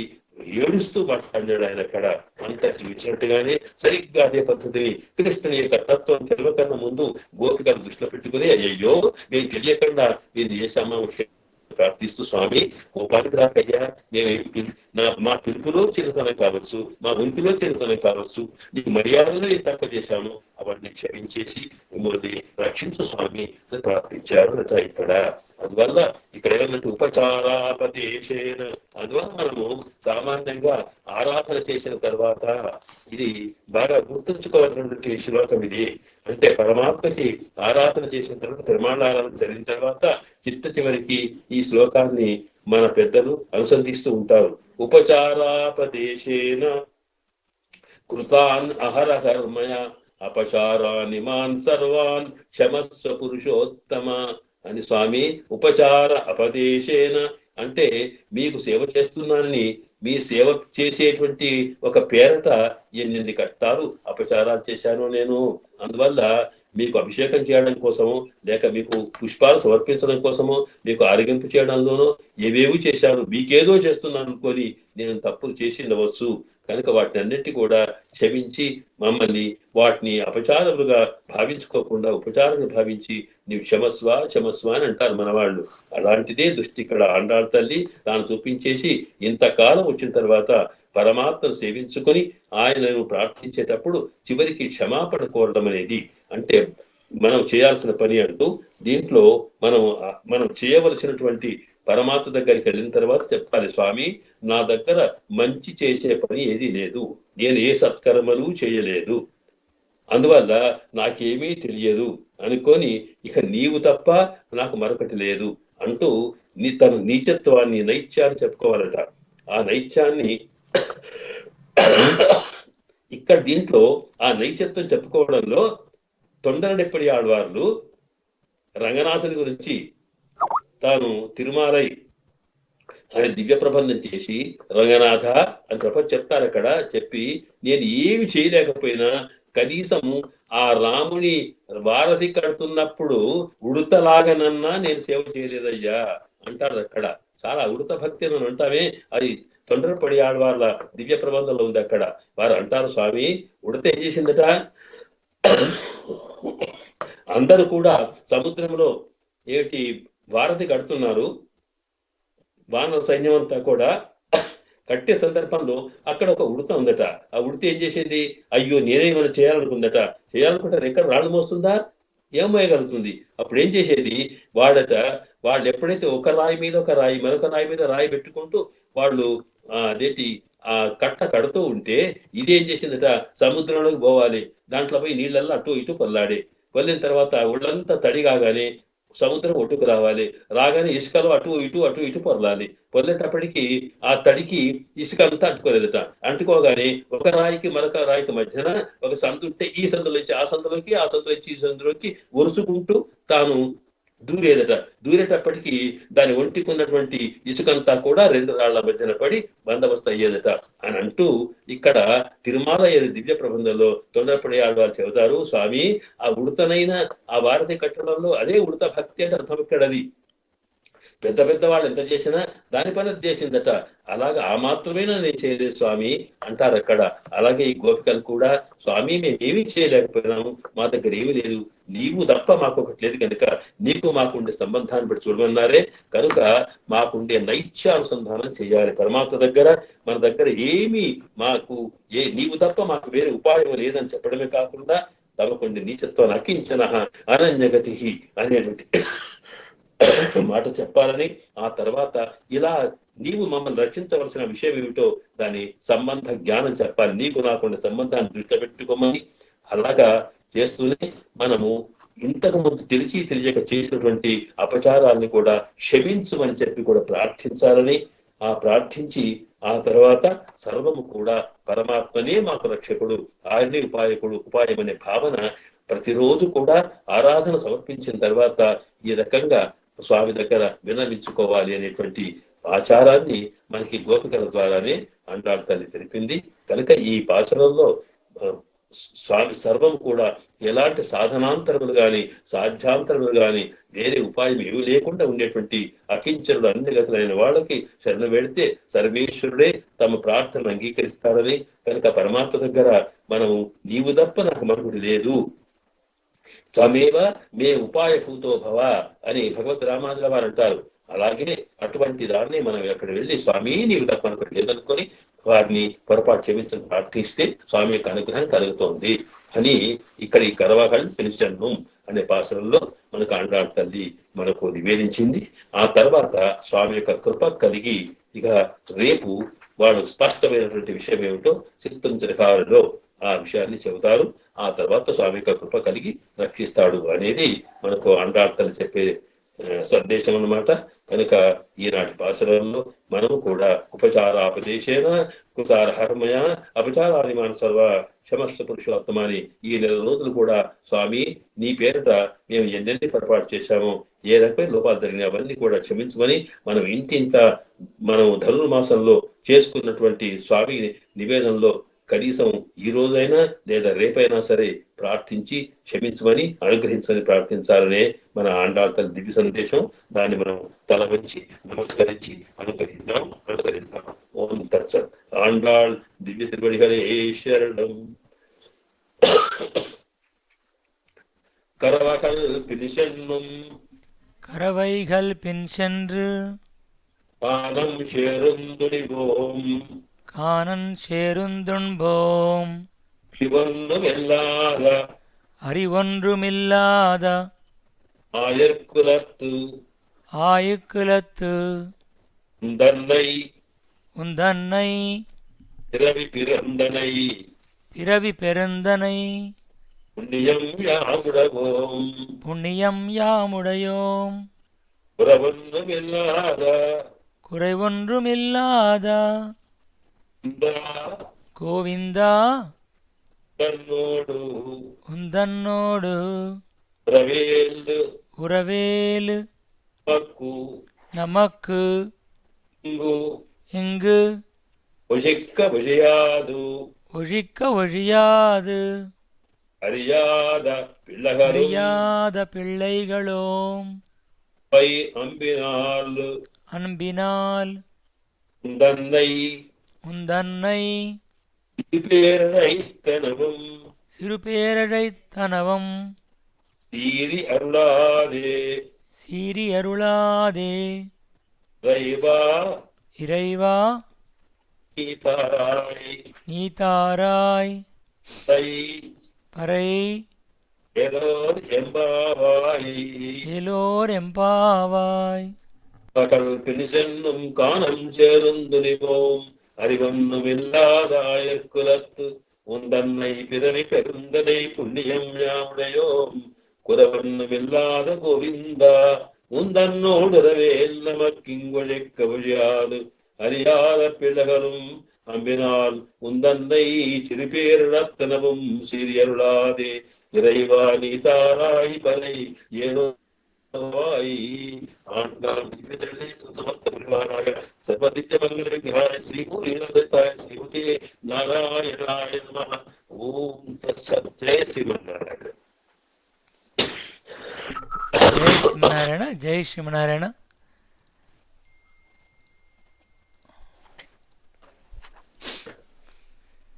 చాలా ధన్యవాదాలు అడియన్. క్షమాపరాధం గురించి చెప్పుకోవడం గురించి మన యేసుపచారాల్లో అద్భుతంగా వివరించారు. ఎన్నోసార్లు చదువుతూ పోతుంటాం కానీ ఆరాధనలో దాని విషయం ఈ పాసనంతో మనకు సంబంధం ఉందని దీని వెనుక తత్వార్థంతో కలిసినటువంటి విషయం అందించారు. చాలా ధన్యవాదాలు. ఇప్పుడు ఎవరైనా సరే స్వామివారి సందేహాలను తెలుసుకోవచ్చండి. లైన్స్ అని ఓపెన్ చేస్తాం. ఫోన్ లైన్లో ఉన్నవాళ్ళు మాడవచ్చు, యూట్యూబ్లో ఉన్నవాళ్ళు టైప్ చేసి మెసేజ్ పంపించవచ్చు. జై శ్రీమనారాయణ.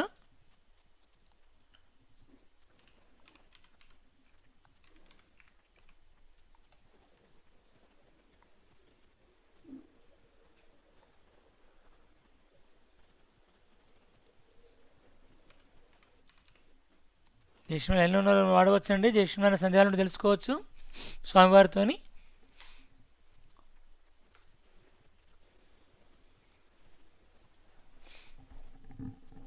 ఒక చిన్న ప్రశ్న అడిగాను. మనకి నాయకనాయి పాశురంలో చివరి లైన్ లోపల నీ నేష నిలై కదవం నీకేలెవరంబా అని కొన్ని పుస్తకాలు కనబడుతుంది. తర్వాత నీ నే నిలై కదవం నీకేలెవరంబా అని ఇంకొక కనబడుతుంది. ఈ రెండు ఆలో అంటే కరెక్ట్ ఏది ఉంటుంది దానిలో? మరి దీని అర్థాల్లో ఏమైనా డిఫరెన్స్ ఏమిటి అనేది చెప్పగలుగుతారు? అనేది కరెక్ట్. నీ నేచం అంటే స్నేహం నీకుండేటువంటి నీ అంటే నీ మీద ఉండే ప్రేమ అనమాట. అక్కడ ఉండేటువంటి నిలయ కలం అంటే అక్కడ ఉన్నటువంటి కలం అంటే తలుపులకు కూడా వాటికి కృష్ణుని మీద ఎనలేని ప్రేమ ఉంది అనేది అర్థం అనమాట. నేషం అంటే నీదేగా నీ నేషం నిలకలము అనేది అది ప్రధానమైన అంశం. కనుక నేషం అంటే స్నేహము అని అర్థం, ప్రేమ అని అర్థం అనమాట. ఆ ప్రేమ కలిగి ఉండడం అనేది అందులో ముఖ్యం. సరే, అక్కడ కృష్ణునికి ప్రకృతిలో ఉండే వివిధ రూపాల్లో రాక్షస ప్రకృతి ఎట్లాగో దైవ ప్రకృతులు కూడా ప్రకృతిలోనే రక్షిస్తున్నాయని సరే అక్కడ రాముడికి ఉండే లక్షణాలు కూడా చెప్పారు. అక్కడ దేశపట్టు స్నేహము అన్నమాట, ప్రేమ అని అర్థం.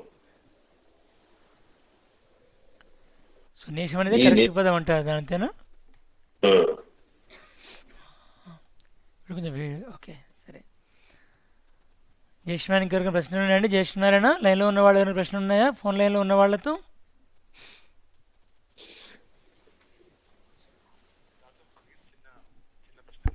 చెప్పండి. అదేం లేదు స్వామి, వేరే వాళ్ళు అంటుంటే విన్నాను. రామచంద్రుడికి సిస్టర్ ఉంది అని చెప్పగా విన్నాను స్వామి. అది ఎంతవరకు ఏమిటి కరెక్ట్ ఇది? స్వామి? మళ్ళీ చెప్పండి, నాకు అర్థం కాలేదు. రామచంద్రుడికి చెల్లెలు ఉంది అని, సిస్టర్ ఉందని చెప్పేసి అని విన్నారు, అది ఎంతవరకు సబబని అడుగుతున్నారు. ఆహా, అంటే శాంత రామచంద్రకి ఇప్పుడు దశరథునికి వీళ్ళు ముగ్గురే కాదు 300 మంది భార్యలు ఉన్నారట. అది పురాణాలు చెబుతున్నాయి, రామాయణం లేదు.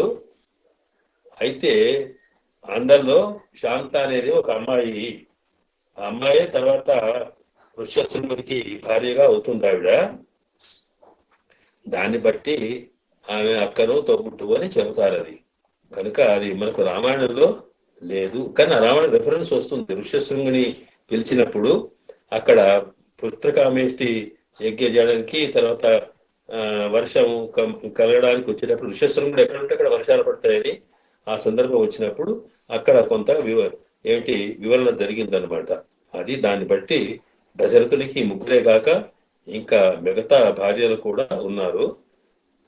మహారాజు కనుక ఎంతమంది అయినా చేసుకునే అవకాశం ఉంది. దాన్ని బట్టి అమ్మాయి ఉన్నట్టుగా చెబుతారు. కనుక అది తోడబుట్టు అంటే రాముడికి అట్లా కాదు. అందువల్ల రాముడికి పుత్రుడు లేడు కనుక పుత్రకామేష్టి చేసినాడు. ఆయన కొడుకులు కావాలి కనుక దాంతో పుత్రకామేష్టి చేసినాడని మన దాంట్లో ఉంది. కనుక రామాయణంలో ఈ మాత్రమే రిఫరెన్స్ ఉంది, అంతకన్నా ఎక్కువ లేదు. పురాణంలో ఉంది వేరే చోట.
ఏమైంది?